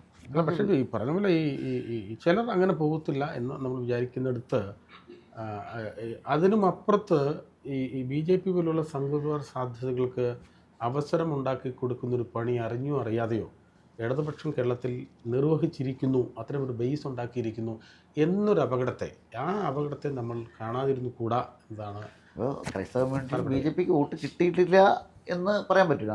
PC ജോർജിനും കിട്ടിയ 30,000 വോട്ട്, പിന്നെ ഷോൺ ജോർജിന് കിട്ടിയ 30,000 വോട്ട്, അതുപോലെ തിരുവല്ലയിൽ വന്ന 2ാം സ്ഥാനം. ഇത് ഒരു ചെറിയ സൂചനകൾ നൽകുന്നുണ്ട്. പക്ഷേ ഈ സൂചനകളെ അവർക്ക് മുന്നോട്ട് കൊണ്ടുപോകാൻ പറ്റാത്ത ക്രൈസ്തവ കമ്മ്യൂണിറ്റി, പ്രത്യേകിച്ച് സഭാപിതാക്കന്മാരും ഒക്കെ നേരത്തെ തന്നെ ലത്തീൻ സഭ ഒരു കാലത്തും BJP സഹായിച്ചിട്ടില്ല. ക്രൈസ്തവരെങ്ങനെ വിശ്വാസം എടുക്കാൻ BJPക്ക് പറ്റണമെന്നില്ല. CSI സഭ BJPയോടൊപ്പം നിന്നിട്ടില്ല. അതോടൊപ്പം തന്നെ പിന്നെ ചില സീറോ മലബാർ സഭയും ഒക്കെയാണ് BJPയോട് ചില അനുഭവങ്ങൾ പ്രകടിപ്പിച്ചിട്ടുള്ളത്. അത് പല സന്ദർഭങ്ങളിലും അതിനൊക്കെ ചിലപ്പോൾ അവർക്ക് അവരുടേതായ താല്പര്യങ്ങളുണ്ടാകും രാഷ്ട്രീയമായ. പക്ഷെ അതേസമയം പിന്നെ ഇപ്പോൾ തിരുവല്ലയിൽ എനിക്ക് തോന്നുന്നു, തിരുവല്ലയിൽ കുറച്ചും കൂടി വിജയത്തിൻ്റെ പിന്നിൽ ഈ മലങ്കര കത്തോലിക്ക സഭയിൽപ്പെട്ട ഒരാളാണ്. മലങ്കര കത്തോലിക്ക സഭയ്ക്ക് 2 മുന്നണികളും കാര്യമായി പരിഗണിക്കാത്ത ഒരു സഭയാണ്. ഇപ്രാവശ്യം അവരുടെ ഒരു പ്രതിനിധിയും ജയിച്ചിട്ടില്ല. അപ്പോൾ അതുകൊണ്ട് തന്നെ അപ്പോൾ അത്തരം ഒരു കമ്മ്യൂണിറ്റിയുടെ ഒരു കൺസോൾട്ടേഷൻ തിരുവല്ലയിൽ ഉണ്ടായി കാണാനുള്ള സാധ്യത ഉണ്ട്. എനിക്ക് ബൂത്ത് പരിശോധിച്ചാലേ പറയാൻ പറ്റുള്ളൂ. യഥാർത്ഥത്തിലേ എനിക്ക് തോന്നുന്നത് ഈ ഇലക്ഷൻ്റെ റിസൾട്ടിൽ നമുക്ക് പ്രതീക്ഷ നൽകുന്ന ഒരു കാര്യമാണ്, കേരളത്തിലെ ജനത ഒരിക്കലും തന്നെ വിഭജന ധ്രുവീകരണ രാഷ്ട്രീയത്തെ അംഗീകരിക്കില്ല. കേരളത്തിൻ്റെ സോഷ്യൽ ഫാബ്രിക്കിനെ തകർക്കുന്ന രാഷ്ട്രീയത്തെ അംഗീകരിക്കില്ല. അതുകൊണ്ട് തന്നെയാണ് യഥാർത്ഥത്തിൽ LDFൻ്റെ അധികാര തുടർച്ച ഇല്ലാതെ പോയത്. 102 സീറ്റോടുകൂടി UDF ജയിക്കേണ്ടതായിട്ട് വരുന്നു. പിന്നെ ഒരു സമഗ്രാധിപത്യ പ്രവണതയെ ഒരിക്കലും അംഗീകരിക്കുകയില്ല. മാത്രമല്ല CPMൻ്റെ നേതാക്കന്മാരുടെ ഭാഷയും ബോഡി ലാംഗ്വേജും രീതികളൊന്നും കേരളത്തെ പോലെയുള്ള, പ്രത്യേകിച്ചും ഈ ജൻസിയിൽ ഒരിക്കലും തന്നെ അത് സ്വീകാര്യമായ കാര്യമല്ല. അതേപോലെ തന്നെ ഈ കേരളത്തിൻ്റെ ഈ മതനിരപേക്ഷ നിലപാടിനെ അഡ്രസ്സ് ചെയ്യുന്നതിന് പകരം, ഇടതുബോധത്തെ റെപ്രസെൻ്റ് ചെയ്യുന്നതിന് പകരം സംഘപരിവാറിന് സൗകര്യം ഒരുക്കി കൊടുക്കുന്ന ഒരു മോശപ്പെട്ട ഒരു രാഷ്ട്രീയ ലൈൻ CPM സ്വീകരിച്ചതിനോട് പലരും അതിനെ മൃദുഹിന്ദുത്വ നിലപാട് തന്നെ പറഞ്ഞു കഴിഞ്ഞിട്ടുണ്ട്. അതിനോടുള്ള അതിശക്തമായ പ്രതികരണമാണ് എത്തിയത്. ഈ മൃദുഹിന്ദുത്വം എന്ന് പറഞ്ഞാൽ നേരത്തെ തന്നെ എല്ലാ പാർട്ടികളും പരീക്ഷിക്കുന്നത്. അതിന് അപ്പുറത്തേക്കൊന്ന് കടന്നു. മൃദുഹിന്ദുത്വം കോൺഗ്രസും പ്രാക്ടീസ് ചെയ്യുന്നതാണ്, CPM പ്രാക്ടീസ് ചെയ്യുന്ന ഒരു കാര്യമാണ്. അതേസമയം മൃദുഹിന്ദുത്വത്തിന്റെ അപ്പുറത്തേക്ക് കടന്നു. ഹിന്ദുത്വയിലേക്ക് ഒരു കാല് വെച്ചു. ഹിന്ദുത്വം ആയെന്ന് പറയാൻ പറ്റില്ലെങ്കിലും ഹമീസ പറഞ്ഞതിൻ്റെ ഒരു തുടർച്ചയുള്ളൂ. അല്ല, അതിനകത്ത് പ്രധാനപ്പെട്ട കാര്യം, ഇതിനും അപ്പുറത്ത് ഉള്ള ആലോചനകൾക്കോ ചിന്തകൾക്കോ സ്വീകാര്യതയുള്ളൂ. അതിന് ഉദാഹരണമാണ് വി ഡി സതീശൻ അക്കാര്യത്തിൽ കുറച്ചുകൂടി ജനാധിപത്യപരമായി, മതേതരമായി, ബഹുസ്വര വിഭാഗങ്ങളുടെ പോലും പ്രശ്നങ്ങളെ അഡ്രസ്സ് ചെയ്തുകൊണ്ട് അദ്ദേഹം തന്നെ പറഞ്ഞിട്ടുള്ളതുപോലെ സാമുദായിക നേതാക്കന്മാരുടെ മേൽ അവരിൽ സ്വാധീനിക്കാൻ പ്രത്യേക ശ്രമങ്ങൾ നടത്താതെ മൊത്തം എല്ലാവരെയും ഒരുപോലെ കണ്ട് ഈ മൂല്യങ്ങൾ ഉയർത്തിപ്പിടിച്ചുകൊണ്ടൊരു സമീപനം ഈ CPMോ BJPയോ നടത്തുന്നതിനേക്കാൾ ജനപക്ഷത്തു നിന്നുകൊണ്ട് മുന്നോട്ട് വെക്കാനും അത് പ്രചരിപ്പിക്കാനും അത്തരമൊരു കൃത്യത പ്രഖ്യാപിക്കാനും പറഞ്ഞു എന്നുള്ളത് തന്നെയാണ് വി ഡി സതീശൻ്റെ പ്രത്യേകമായും പ്രത്യേകിച്ചും UDFൻ്റെ വിജയം. ഇത് പറഞ്ഞപ്പോഴാണ് ഈ തെരഞ്ഞെടുപ്പ് റിസൾട്ട് അതും കൂടി സത്യമാണ്. അതായത് സമുദായ നേതാക്കന്മാർ തീരുമാനിക്കും ഇവിടെ ആരാ മുഖ്യമന്ത്രിയാവേണ്ടത്, ആരാ മന്ത്രിമാരാവേണ്ടത്, ആരാ ജയിക്കേണ്ടത്. യഥാർത്ഥത്തിൽ അതൊരു ബബിളായിരുന്നു, ഒരു കുമിളായിരുന്നു. അതൊരു വസ്തുതയല്ല. അതിനപ്പുറത്ത് കേരളത്തിലെ ജനങ്ങൾ പൊളിറ്റിക്കലായി ചിന്തിക്കുന്നു, രാഷ്ട്രീയമായി ചിന്തിക്കുന്നു. അവർ കേരളത്തെ നിലനിർത്താൻ ഉദ്ദേശിക്കുന്ന ഒരു മതനിരപേക്ഷ, ഒരു ജനാധിപത്യ കേരളത്തെയാണ് അവർക്ക് വേണ്ടത്. സൗഹാർദ്ദവും സന്തോഷമൊക്കെ ഉള്ളൊരു കേരളത്തെയാണ് വേണ്ടത്. അതിനു വേണ്ടിയിട്ടാണ് കേരളത്തിലെ ജനങ്ങൾ വോട്ട് ചെയ്തത്. അപ്പോൾ സമുദായ നേതാക്കന്മാർ, ചില മത നേതാക്കന്മാർ അവർക്ക് ഈ ഗവൺമെൻറ്റിനെ അങ്ങോട്ട് നിയന്ത്രിക്കാം എന്ന് അവർ വിചാരിക്കുന്നു. അവരാണ് ഇതിനെ നിയന്ത്രിക്കണമെന്ന് രാഷ്ട്രീയ പാർട്ടികളും വിചാരിക്കുന്നു. എന്നിട്ട് നിരന്തരമായി അവരെ കേൾക്കുകയും അവരുടെ സമ്മർദ്ദത്തിന് വഴങ്ങുകയും ആ ഒരു അന്തരീക്ഷത്തെ യഥാർത്ഥത്തിൽ ഈ തെരഞ്ഞെടുപ്പ് എന്ത് ചെയ്തിട്ടുണ്ട്, ക്ലോസ് ചെയ്തിട്ടുണ്ട്. അത് ഇവർക്ക് തുടരാൻ കഴിയുമെന്നുള്ളത് പക്ഷെ അതെന്തായാലും അത് വളരെ ക്ലിയർ ആയിട്ടുണ്ട്. ഇനി നമ്മളെ സംബന്ധിച്ചിടത്തോളം ഇതൊക്കെ നമ്മൾ പറയുമ്പോൾ, ഈ പോസിറ്റീവൊക്കെ പറയുമ്പോഴും കേരളത്തിൽ BJP 3 മണ്ഡലങ്ങൾ വിജയിച്ചിട്ടുണ്ട്. അതെന്തുകൊണ്ട് എന്നുള്ളത് വളരെ ഗൗരവത്തിൽ എടുക്കേണ്ടതുണ്ട്. അതെ, ഈ 3 മണ്ഡലങ്ങളുടെ ഒരു പ്രത്യേകത 3ഉം ഇടതുപക്ഷത്തിൻ്റെ സിറ്റിംഗ് സീറ്റുകളായിരുന്നു എന്നതാണ്. UDF 3ാം സ്ഥാനത്തുള്ള മണ്ഡലങ്ങളാണ് 3ലും നമ്മളൊരു പൊതു ട്രെൻഡ് പരിശോധിച്ചാൽ 3ഇടത്ത് UDFന് വോട്ട് വർദ്ധിച്ചിട്ടുണ്ട്, LDFന് വോട്ട് നല്ല രീതിയിൽ കുറഞ്ഞിട്ടുണ്ട് എന്നതും കൂടി ഉണ്ട്. ഇതിൽ UDFന് വോട്ട് വർദ്ധിച്ചിട്ടുണ്ട്, LDFന് വോട്ട് കുറഞ്ഞിട്ടുണ്ട്. എല്ലാം CPMൻ്റെ LDFൻ്റെ സിറ്റിംഗ് മണ്ഡലങ്ങൾ. BJPക്ക് വോട്ട് കൂട്ടിയിട്ടുണ്ട്. രണ്ടും പോയത് കോൺഗ്രസിന് വോട്ട് കൂട്ടിയതും LDF എന്നാണെന്ന് തോന്നുന്നു, BJP കൂടിയത് LDF എന്നാണ്. ഇതിൻ്റെ ഒരു പ്രധാനപ്പെട്ട 3 സ്ഥലത്തും അവരുടെ വലിയ നേതാക്കളാണ് മത്സരിച്ചത്. ഒരു സ്ഥലത്ത് ശിവൻകുട്ടിയാണ് മത്സരിച്ചത്. മന്ത്രിയല്ലേ? ഇതിന് മുമ്പ് സാർ പറഞ്ഞതിൻ്റെ ഒരു തുടർച്ചയായിട്ട് വീണ്ടും എനിക്ക് തോന്നുന്നൊരു കാര്യം, ഈ സതീശൻ്റെ UDFൻ്റെ വിജയത്തിൻ്റെ ഒരു ലക്ഷണം കാണുമ്പോൾ ഇതിനു മുമ്പുണ്ടായിരുന്ന പിണറായി വിജയൻ സ്ഥാപിച്ചു വന്ന ഒരു നവോത്ഥാന മുന്നണിയും നവോത്ഥാന സാധ്യതകളുടെ പരീക്ഷണം ഉണ്ടായിരുന്നു. എന്നാൽ അത് കൂടുതൽ യോജിക്കുന്നത് ഈ പറഞ്ഞ പോലെയുള്ള ഒരു നവോത്ഥാന നായകരുടെ പ്രവർത്തനങ്ങളുടെ ഒരു ലക്ഷണത്തിലും അതിൻ്റെ ഒരു തുടർച്ചയിലും വ്യാഖ്യാനിക്കാവുന്ന ഒരു വിജയമാണ് സത്യത്തിൽ ഇപ്പോൾ ഈ സംഭവിച്ചിട്ടുള്ളത്. എന്നതുകൊണ്ട് തന്നെ അതിൻ്റെ ഒരു ഒരു ഗുണഫലം അനുഭവിക്കേണ്ട ജനവിഭാഗങ്ങളുടെ വലിയ പിന്തുണ ഇനിയാണെങ്കിലും ഉണ്ട് എന്നിരിക്കെ നമുക്ക് അവരോട് പറയാനുള്ള കാര്യങ്ങളിൽ വ്യക്തത ഉണ്ടാവണം. തീർച്ചയായിട്ടും അത് അതിൽ BJP വിജയിച്ച 3 മണ്ഡലങ്ങളുടെ ഒരു പ്രത്യേകത നമ്മൾ പരിശോധിച്ച് കഴിഞ്ഞാൽ BJPക്ക് നേരത്തെ തന്നെ അതിനകത്ത് വലിയ സോഷ്യൽ ബേസ് ഉള്ള മണ്ഡലം നിയമമുണ്ട്. പണ്ട് മുതൽ നേരത്തെ ജയിച്ചതാണല്ലോ. പക്ഷേ അതേസമയം സമീപകാലത്ത് ബൂം ചെയ്ത സ്ഥലങ്ങളാണ് BJP വിജയിച്ചതിൽ ചാത്തന്നൂരും കഴക്കൂട്ടവും. നമുക്ക് പണ്ട് മുതലേ അറിയുന്നത് മഞ്ചേശ്വരം മാത്രമാണ്. പണ്ട് മുതലേ ഒരു മണ്ഡലമുള്ളത് നമുക്ക് അറിയില്ലായിരുന്നു. പണ്ട് മുതലേ BJPക്ക് ഉള്ളത് മഞ്ചേശ്വരം, കാസർഗോഡ്, പാലക്കാട് എന്ന് പറഞ്ഞാൽ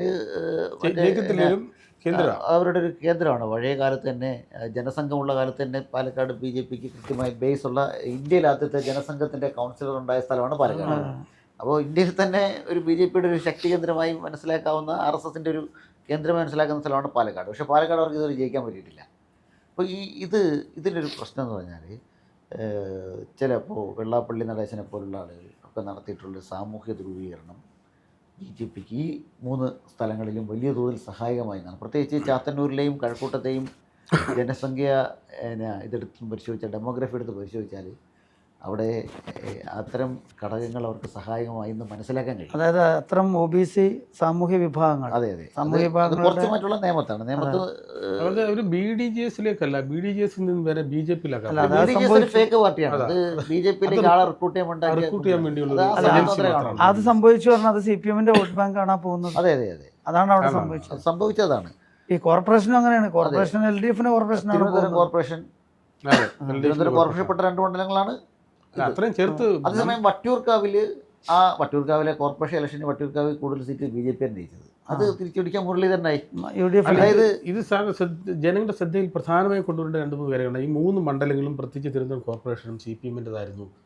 അതാണ് BJPയുടെ കയ്യിലേക്ക് പോയത് എന്നത് വളരെ പ്രധാനമായി. ഇതിൽ വെൽഫെയർ പാർട്ടി ഏകദേശം 10 നിയമസഭാ മണ്ഡലങ്ങൾ BJP ത്രട്ടുള്ള മണ്ഡലങ്ങളായിട്ട് നേരത്തെ തന്നെ കണ്ടെത്തുകയും ആ 10 മണ്ഡലങ്ങളിൽ ഇവരെ BJPയെ തോൽപ്പിക്കാൻ ശേഷിയുള്ള മുന്നണി ഏതാണ് എന്ന് നേരത്തെ തന്നെ ഫൈൻഡ് ചെയ്തു. അങ്ങനെ 5 മണ്ഡലങ്ങളിൽ LDF ആയിരുന്നു, LDF ആണ്, ഇപ്പോഴുമാണ്. അതിപ്പോൾ ഈ BJP വിജയിച്ച 3 മണ്ഡലങ്ങളിൽ സെക്കൻഡ് പൊസിഷനിലാരാ? LDF ആണ്. LDFനാണ് വെൽഫെയർ പാർട്ടി അവിടെ വോട്ട് ചെയ്തത്. പ്രസിഡന്റ് പിന്നെ ആറ്റിങ്ങലും മലമ്പുഴയും അവിടെയും വെൽഫെയർ പാർട്ടി വോട്ട് ചെയ്തിരിക്കുന്നത് LDFനാണ്. അതായത് നമ്മൾ മനസ്സിലാക്കേണ്ടത് കേരളത്തിൽ UDFന് പിന്തുണ പ്രഖ്യാപിച്ച, കേരളത്തിലെ ഈ രാഷ്ട്രീയ അന്തരീക്ഷത്തിനൊരു മാറ്റം വരാൻ വേണ്ടി മതനിരപേക്ഷതയും ജനാധിപത്യത്തെയും ഒക്കെ വീണ്ടെടുക്കാൻ വേണ്ടി വെൽഫെയർ പാർട്ടി എടുത്തൊരു നിലപാട് UDFന് അനുകൂലമാണ്. ആ അനുകൂലമായ നിലപാട് എടുത്തിരിക്കെ തന്നെ BJPയുടെ ഒരു കാൻഡിഡേറ്റും ജയിക്കരുത് എന്ന നിർബന്ധത്തിൽ വെൽഫെയർ പാർട്ടി എന്ത് ചെയ്തു? 10 മണ്ഡലങ്ങൾ കണ്ടെത്തി. അങ്ങനെ വോട്ട് ചെയ്തപ്പോൾ 5 മണ്ഡലങ്ങളും LDFന് വോട്ട് കൊടുത്തു. 3 മണ്ഡലങ്ങളിൽ LDFന് നമ്മൾ വോട്ട് കൊടുത്തിട്ടും LDF ജയിച്ചില്ല. കാരണം LDFൻ്റെ വോട്ടാണ് BJPയിലേക്ക് പോയത്. കാരണം UDF വോട്ട് ഷെയർ വർദ്ധിച്ചിട്ടുണ്ട്. പക്ഷേ എന്നാൽ നമ്മുടെ തീരുമാനം 10 മണ്ഡലങ്ങളിലും കറക്റ്റായിരുന്നു. സെക്കൻഡ് പൊസിഷനിൽ ആരാണ് നമ്മൾ ഫൈൻഡ് ചെയ്ത് കറക്റ്റായിരുന്നു. ബാക്കി 5 മണ്ഡലങ്ങളിൽ UDF ആയിരുന്നു. UDF ജയിച്ചിട്ടുണ്ട്, കറക്റ്റാണ്. തേർഡ് പൊസിഷനിലാണ് ആര് നിൽക്കുന്നത്? LDF നിൽക്കുന്നത്. അപ്പോൾ ഈ ഒരു രാഷ്ട്രീയ ലൈൻ നമ്മൾ സ്വീകരിച്ചിട്ടുണ്ട്. അത് റിസൾട്ട് ഉണ്ടാക്കിയിട്ടുണ്ട്. പക്ഷേ നമ്മൾ മാത്രം വിചാരിച്ചാൽ BJPയെ തോൽപ്പിക്കാൻ കഴിയില്ല, എല്ലാവരും വിചാരിക്കണം. പക്ഷെ അത് നടന്നില്ല. അതുകൊണ്ട് 3 മണ്ഡലങ്ങളിൽ BJP വിജയിച്ചിരിക്കുന്നു എന്നുള്ളത് തീർച്ചയായിട്ടും മതേതര കേരളം ഗൗരവത്തിലെടുക്കണം. പക്ഷേ അതേ സന്ദർഭത്തിൽ ഇതിൽ നിയമം നിങ്ങൾ പറഞ്ഞ മാതിരി അവർ തിരിച്ചു പിടിക്കുക ചെയ്തിരിക്കുന്നത്. ഇതിൽ വളരെ ശ്രദ്ധേയമായ ഒരു കാര്യമാണ്, അവരിപ്പോൾ ശക്തിപ്പെടുന്ന മണ്ഡലങ്ങളൊക്കെ CPMന്റെ മണ്ഡലങ്ങളാണ് എന്നുള്ളത്. ഇത് CPM ഗൗരവത്തിലെടുക്കേണ്ട മണ്ഡലമാണ്. അപ്പോൾ LDFന്റെ മണ്ഡലമാണ്. അത് LDF ഗൗരവത്തിലെടുക്കേണ്ടുന്ന ഒരു മണ്ഡലമാണ്. എന്നാൽ ലോക്സഭാ തെരഞ്ഞെടുപ്പിൽ BJP വാങ്ങിച്ച വോട്ട് നിയമസഭാ തെരഞ്ഞെടുപ്പിൽ വാങ്ങിയിട്ടില്ല. ഇത് 21% വോട്ടൊക്കെ അല്ലേ, ഇതിവിടെ എത്തുമ്പോൾ 16 എത്തുന്നുള്ളൂ. അതേസമയത്ത് കഴിഞ്ഞ നിയമസഭാ തെരഞ്ഞെടുപ്പിനെ അപേക്ഷിച്ച് ഇവരൊരു 5% വോട്ട് അധികം വാങ്ങിയിട്ടുണ്ട്. 5-6% വോട്ട് ഇവരധികം വാങ്ങിയിട്ടുണ്ട്. ഇത് യഥാർത്ഥത്തിൽ കേരളം ഗൗരവത്തിലെടുക്കണം. അതേസമയത്ത് കേരളത്തിൻ്റെ പൊതുബോധം, ആ പൊതുബോധം എന്ന് പറയുന്നത് RSSൻ്റെയും BJPയുടെയും വിഭജന രാഷ്ട്രീയത്തെ അംഗീകരിക്കുന്നതല്ല. LDF 10 വർഷത്തെ ഭരണവും വെള്ളാപ്പള്ളിയെ വെച്ചുകൊണ്ട് നടത്തിയിട്ടുള്ള ഒരുപാട് ഓപ്പറേഷനുകളും ഇതൊക്കെ തീർച്ചയായിട്ടും BJPക്ക് അനുകൂലമായൊരു അന്തരീക്ഷം ഇവിടെ ക്രിയേറ്റ് ചെയ്തിട്ടുണ്ട്. ആ അന്തരീക്ഷത്തെ ഇനിയുള്ള 5 വർഷം കൊണ്ട് എന്ത് ചെയ്യണം, വീണ്ടെടുക്കണം. തീർച്ചയായിട്ടും UDFനോട് കുറച്ച് കാര്യങ്ങൾ ഈ ഒരു അനുഭവം വെച്ച് പറയാനുണ്ടാവുമല്ലോ. പറയാനുണ്ടാവണമല്ലോ. ഇപ്പോൾ ഇലക്ഷന് തോറ്റ കാര്യം LDF പഠിക്കുന്നുണ്ടെന്നാണ് പറയുന്നത്. അവരുടെ പഠന ലക്ഷണം കണ്ടിട്ട് അത് നേരെയാവും തോന്നില്ല. പക്ഷെ തീർച്ചയായിട്ടും എങ്ങനെ UDF വിജയിച്ചു എന്ന് പഠിക്കേണ്ടത് UDF ആണ്. LDF എങ്ങനെ തോറ്റെന്ന് UDF പഠിക്കണം. കാരണം അവർക്കാണ് ഇപ്പോൾ ഇനി റെസ്പോൺസിബിലിറ്റി ഉള്ളത്. അതിൽ ഒരു പ്രധാനപ്പെട്ട ഘടകം UDFൻ്റെ മന്ത്രിസഭാ രൂപീകരണം അതിലൊരു പോസിറ്റീവാണ്. നമ്മൾ മനസ്സിലാക്കുന്ന കേരളത്തിൽ ഉണ്ടായിട്ടുള്ള സമീപകാലത്തുണ്ടായിട്ടുള്ള മന്ത്രിസഭകളിൽ വെച്ച് ഏറ്റവും ഒരു സാമൂഹ്യ നീതിയുടെ തലത്തിൽ താരതമ്യേന മെച്ചം. അങ്ങനെ പൂർണ്ണമായ സാമൂഹ്യ നീതിയുള്ള മന്ത്രിസഭയെന്ന് പറയാൻ പറ്റില്ല. ഇപ്പോൾ പട്ടികവർഗത്തിന് പ്രാതിനിധ്യം ഇപ്പോഴും ഇല്ല. പിന്നാക്ക ഹിന്ദുക്കളിൽ പെട്ട ഓക്കെ ഇപ്പോൾ പ്രാതിനിധ്യമില്ലല്ലോ. 5 കൊല്ലം പ്രാതിനിധ്യം കൊടുത്താൽ എന്താ കുഴപ്പം? അത് കൊടുത്തിട്ടില്ലല്ലോ. അത് പിന്നെ പട്ടിക ജാതിക്ക് 2 പ്രാതിനിധ്യം കൊടുത്താലും പട്ടികവർഗത്തിന് ഒരു പ്രാതിനിധ്യം കൊടുക്കാൻ പറ്റും, കൊടുക്കാമല്ലോ. ഈഴവ കമ്മ്യൂണിറ്റിക്കും വേണ്ടത്ര പ്രാതിനിധ്യമില്ല, 3 വരെ ഉള്ളൂ. അത് 1-2 പേരും കൂടെ കൊടുക്കാമായിരുന്നു. UDFിലെ ഈഴവ MLA കുറവാണ്, പക്ഷെ എന്നാൽ പോലും അവർക്ക് കൊടുക്കാവുന്ന ആളൊക്കെ ഉണ്ട്. ഒരു സാമൂഹ്യ പ്രാതിനിധ്യത്തിന് അത് വേണമല്ലോ. അപ്പോൾ അത് എങ്കിൽ പോലും ഒരു മികച്ച അതിൽ ഈ കോൺഗ്രസ് നേതാക്കന്മാരുടെ വ്യക്തിപ്രഭാവത്തിൽ ഉണ്ടാക്കുന്ന ചില അവരുടെ ഗ്രൂപ്പ് സാധ്യതയെ സ്ഥിരപ്പെടുത്തുന്നതാണ് ഈ സമവാക്യത്തിനകത്ത്. ഗ്രൂപ്പ് സമവാക്യം ഇരിക്കെ തന്നെ സാമൂഹ്യ സന്തുലിതമാണ്. ഗ്രൂപ്പ് സാഖ്യം ജനങ്ങളെ സംബന്ധിച്ച് ഗ്രൂപ്പ് എതിരാണത്. ദളിത് പ്രാതിനിധ്യം കഴിഞ്ഞ മന്ത്രിസഭയിൽ ഇല്ല. പട്ടികാധികാര പ്രാതിനിധ്യം തന്നെ ഇല്ലായിരുന്നു. അപ്പോൾ എന്തായാലും അതിൽ ഒരു പോസിറ്റീവ് സ്റ്റെപ്പാണ് എടുത്തതെന്നാണ് മനസ്സിലാക്കുന്നത്. തുടക്കത്തിലെ 2 മന്ത്രിസഭാ യോഗങ്ങളിലെ തീരുമാനങ്ങളും സാധാരണ ജനങ്ങളോടൊപ്പം നിൽക്കുന്ന തീരുമാനങ്ങളാണ് വന്നിട്ടുള്ളത്. പക്ഷേ അതേസമയം ഈ ഏറ്റവും പ്രധാനപ്പെട്ടൊരു UDF സർക്കാരിൻ്റെ ഏറ്റവും വലിയൊരു ബാരിയർ എന്ന് പറഞ്ഞാൽ ഇവിടുത്തെ ബ്യൂറോക്രസിയെ, പ്രത്യേകിച്ച് IAS ഉദ്യോഗസ്ഥർ. ആരെ നിയമിച്ചാലും IAS ഉദ്യോഗസ്ഥരിൽ ബഹുഭൂരിപക്ഷം സംഘപരിവാറിനോട് ചായ്വ് കാണിക്കുന്നവരാണ്. പ്രത്യേകിച്ച് ആഭ്യന്തര വകുപ്പ് പ്രതിസന്ധി, പോലീസ് ഡിപ്പാർട്ട്മെന്റ്.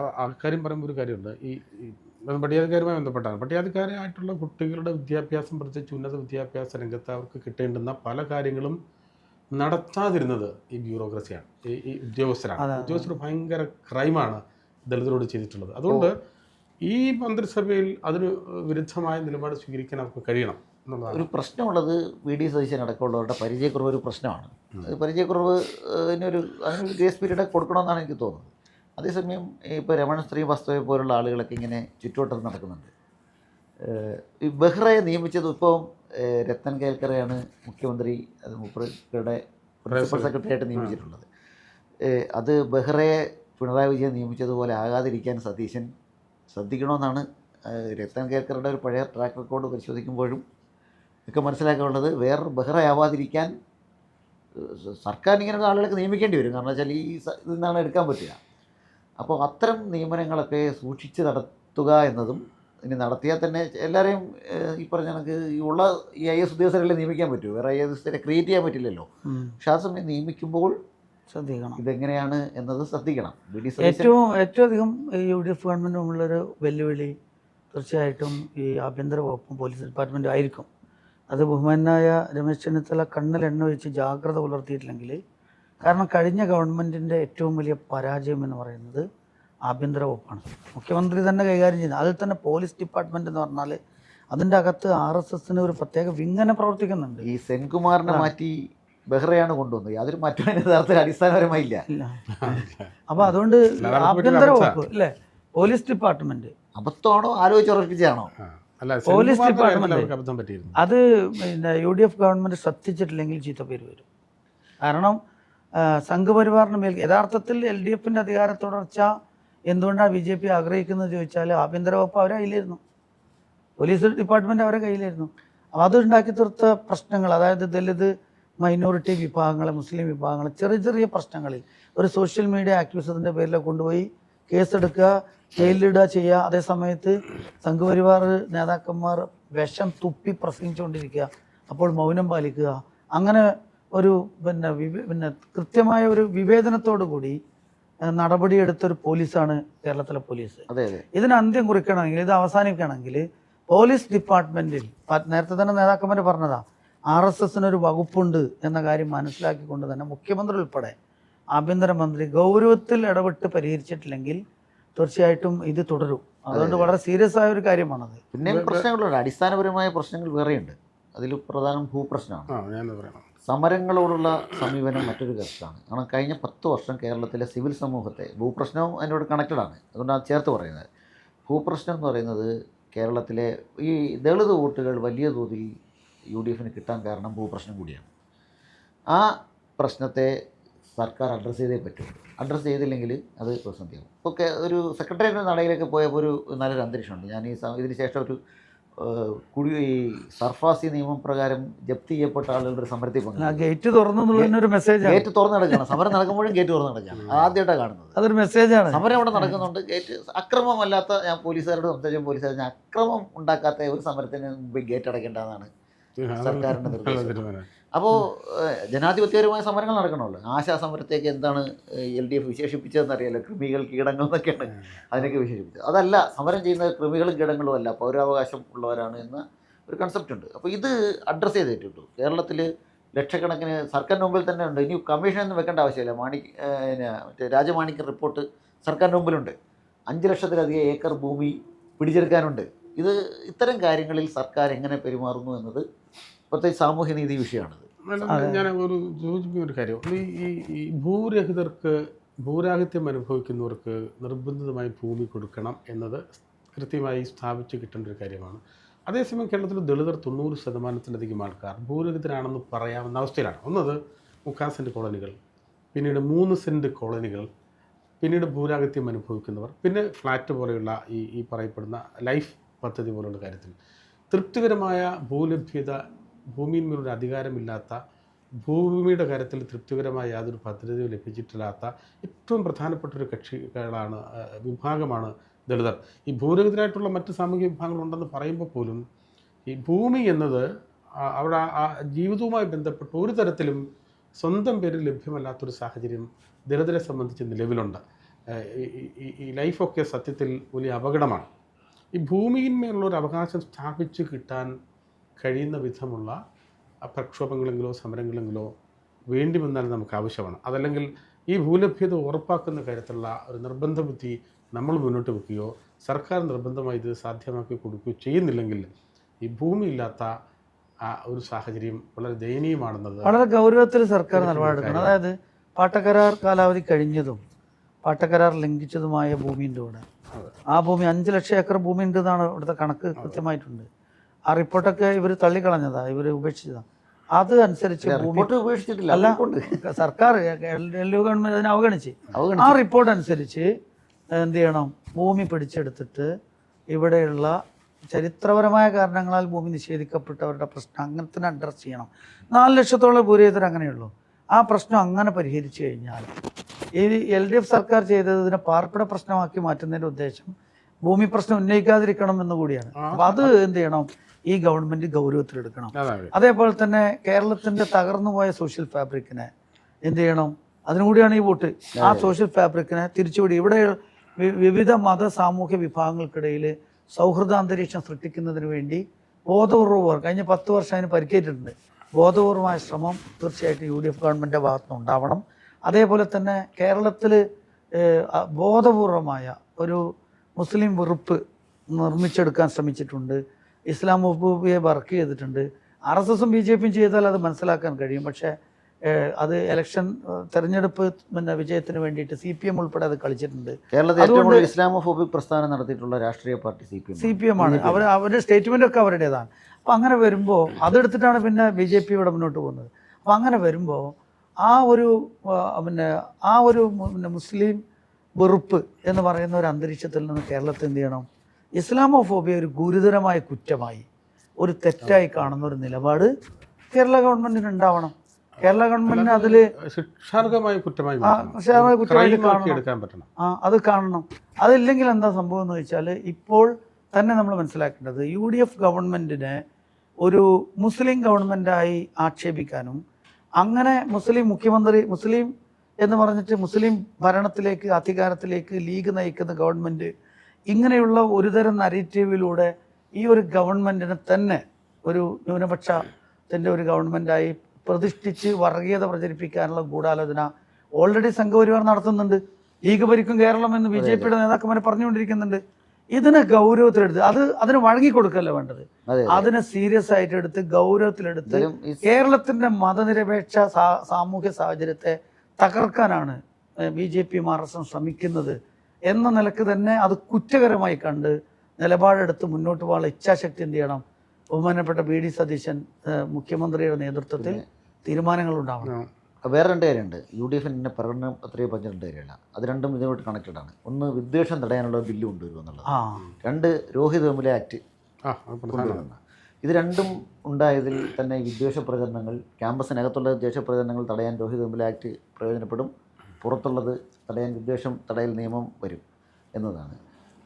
മൂന്നാമത്തെ കാര്യമുള്ളതേ, ഒരു ഗവർണർ ആരാണെന്നും കൂടി ഓർക്കണം. ഉന്നത വിദ്യാഭ്യാസ ഗവർണർ തമ്മിലായിരിക്കും എപ്പോഴും സംഘർഷം ഉണ്ടാവുക. എനിക്ക് തോന്നുന്നു മുസ്ലിം ലീഗിൽ നിന്ന് ഉന്നത വിദ്യാഭ്യാസ വകുപ്പ് മാറ്റി തന്നെ ഗവർണറും മുസ്ലിം ലീഗും തമ്മിൽ സംഘർഷം ഉണ്ടാകുന്നതുണ്ട്. ഇതിലെ ഒരു സാമൂഹിക പ്രതിസന്ധി കൂടി ചിലപ്പോൾ UDF പരിഗണിച്ചിട്ടുണ്ടാവും. കോൺഗ്രസ് മന്ത്രി തന്നെയാണ് ഉന്നത വിദ്യാഭ്യാസം കൈകാര്യം ചെയ്തത്. ഉന്നത വിദ്യാഭ്യാസത്തിന് വലിയ ഇപ്പോൾ റോളൊന്നും മന്ത്രിക്ക് വകുപ്പിനോ ഇല്ല എന്നതും മറ്റൊരു ഘടകമാണ്. സമയം എല്ലാ യൂണിവേഴ്സിറ്റികളും ഗവർണറുടെ നിയന്ത്രണത്തിലാണ് പോകുന്നത്.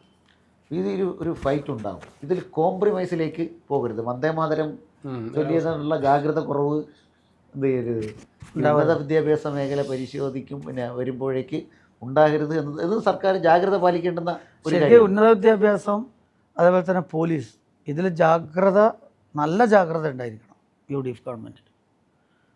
ഇങ്ങനെ ചില ഈ പ്രശ്നങ്ങളെ ഞാൻ പറഞ്ഞിട്ട് കുറച്ച് ലിസ്റ്റ് ഉണ്ടാക്കിയിട്ട് വീണ്ടും എന്നാൽ അത് ഭരണഘടനയുടെ 9ാം പട്ടികയിൽ പെടുത്താൻ പറ്റുമെന്ന് നോക്കണം. അത്രമാത്രം അതിനെ ഗൗരവതരമായി സർക്കാർ സമീപിക്കേണ്ടതുണ്ട്. ഇല്ലെങ്കിൽ ഫ്ലെക്സിബിൾ ആണെങ്കിലേ ഇത് ഈ പറഞ്ഞ പോലെ കേരള സർക്കാരിന് മാത്രം കഴിയുന്ന കാര്യമൊന്നും അല്ലത്. എങ്കിൽ പോലും അത് അത്തരം സമ്മർദ്ദങ്ങൾ ചെലുത്താവുന്നതാണ്. എന്തായാലും VD സതീശൻ സർക്കാർ കുറച്ചുകൂടി ജാഗ്രതയോടുകൂടി പോയില്ലെങ്കിൽ ഇതിനേക്കാൾ ഗുരുതരമാവും. കാരണം ഒരു കേഡർ സംവിധാനമല്ല കോൺഗ്രസ് എന്ന് പറയുന്നത്, രാജകൂട്ട സംവിധാനമാണത്. അപ്പോൾ ഒരു കേഡർ സംവിധാനത്തിൽ ഇരുന്ന CPM ഇത്ര രീതിയിൽ ഇങ്ങനെ നശിച്ചു പോകാമെങ്കിൽ കോൺഗ്രസിന് അതിനേക്കാൾ വേഗം തകരാനാവും. പക്ഷെ അത് മാത്രമല്ല ആഭ്യന്തരമായും പ്രശ്നകാരികൾ വേണ്ടി എന്നാൽ ഉണ്ട് എന്നത് കൂടി ഒരു അപകടം ഇതിനകത്തുണ്ട്. പിന്നെ എത്ര ആഭ്യന്തര പ്രശ്നം ഉണ്ടെങ്കിലും ജനങ്ങളുടെ മുമ്പാകെ സ്റ്റാൻഡ് എടുത്താൽ അത് ഈ തെരഞ്ഞെടുപ്പ് റിസൾട്ടിലും മുഖ്യമന്ത്രി ആരായിരിക്കണമെന്ന തീരുമാനത്തിലും കേരളത്തിലെ ജനതയുടെ നിലപാടുണ്ട്. ആ നിലപാട് എന്ന് പറയുന്നത് മുഖ്യമന്ത്രി പ്രതിപക്ഷ നേതാവായിരിക്കുമ്പോൾ സ്വീകരിച്ച നിലപാട് കൂടിയാണ്.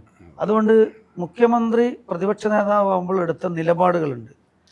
ആ നിലപാടുകളിൽ വിട്ടുവീഴ്ചയില്ലാതെ മുന്നോട്ട് പോകുന്നതിൽ മുഖ്യമന്ത്രി ശ്രദ്ധിക്കുകയും ജാഗ്രത പുലർത്തുകയും UDF ഒരു ടീം UDF എന്നാണല്ലോ അവർ പറഞ്ഞത്, ടീം UDF ആയിട്ട് മുന്നോട്ട് പോവുകയും ചെയ്താൽ കഴിഞ്ഞ ഗവൺമെൻറ്റിൻ്റെ വീഴ്ചകൾ, പ്രത്യേകിച്ചും സംഘപരിവാറും BJPയുമായി ബന്ധപ്പെട്ട കാര്യത്തിൽ ആ ഒരു ജാഗ്രതയും നല്ല ജാഗ്രതയും ഈ ഗവൺമെൻറ്റിന് ഉണ്ടായാൽ ഈ ഗവൺമെൻറ് നല്ല നിലക്ക് മുന്നോട്ട് പോകാൻ കഴിയും. ഇല്ലെങ്കിൽ തീർച്ചയായിട്ടും കേരളത്തിലെ ജനത അവരുടെ ബോധം എന്ന് പറയുന്നത് വളരെ രാഷ്ട്രീയ ബോധമുള്ള ഒരു ജനതയാണ് എന്നതാണല്ലോ ഈ റിസൾട്ട്.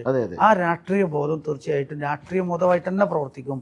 അത് UDF പക്ഷമോ LDF പക്ഷമോ അല്ല എന്നുള്ളത് തീർച്ചയായിട്ടും UDFന് മനസ്സിലാക്കാൻ കഴിയണം. മുഖ്യമന്ത്രിയും UDFും ജനങ്ങളെ വിശ്വാസത്തിലെടുക്കുക, ആ പക്ഷത്ത് കൂടുതൽ നിലയുറപ്പിക്കുക, അവരുടെ ആഗ്രഹങ്ങൾക്കും താല്പര്യത്തിനും വിട്ടുവീഴ്ചയില്ലാതെ ഇടപെടുക, അതിലേക്ക് കൂടുതൽ ജനക്ഷേമകരമായ പ്രവർത്തനങ്ങളുമായി മുന്നോട്ട് പോകുക എന്നുള്ളത് തന്നെയാണ് ലളിതമായ കാര്യത്തിൽ പറയാനുള്ളത്.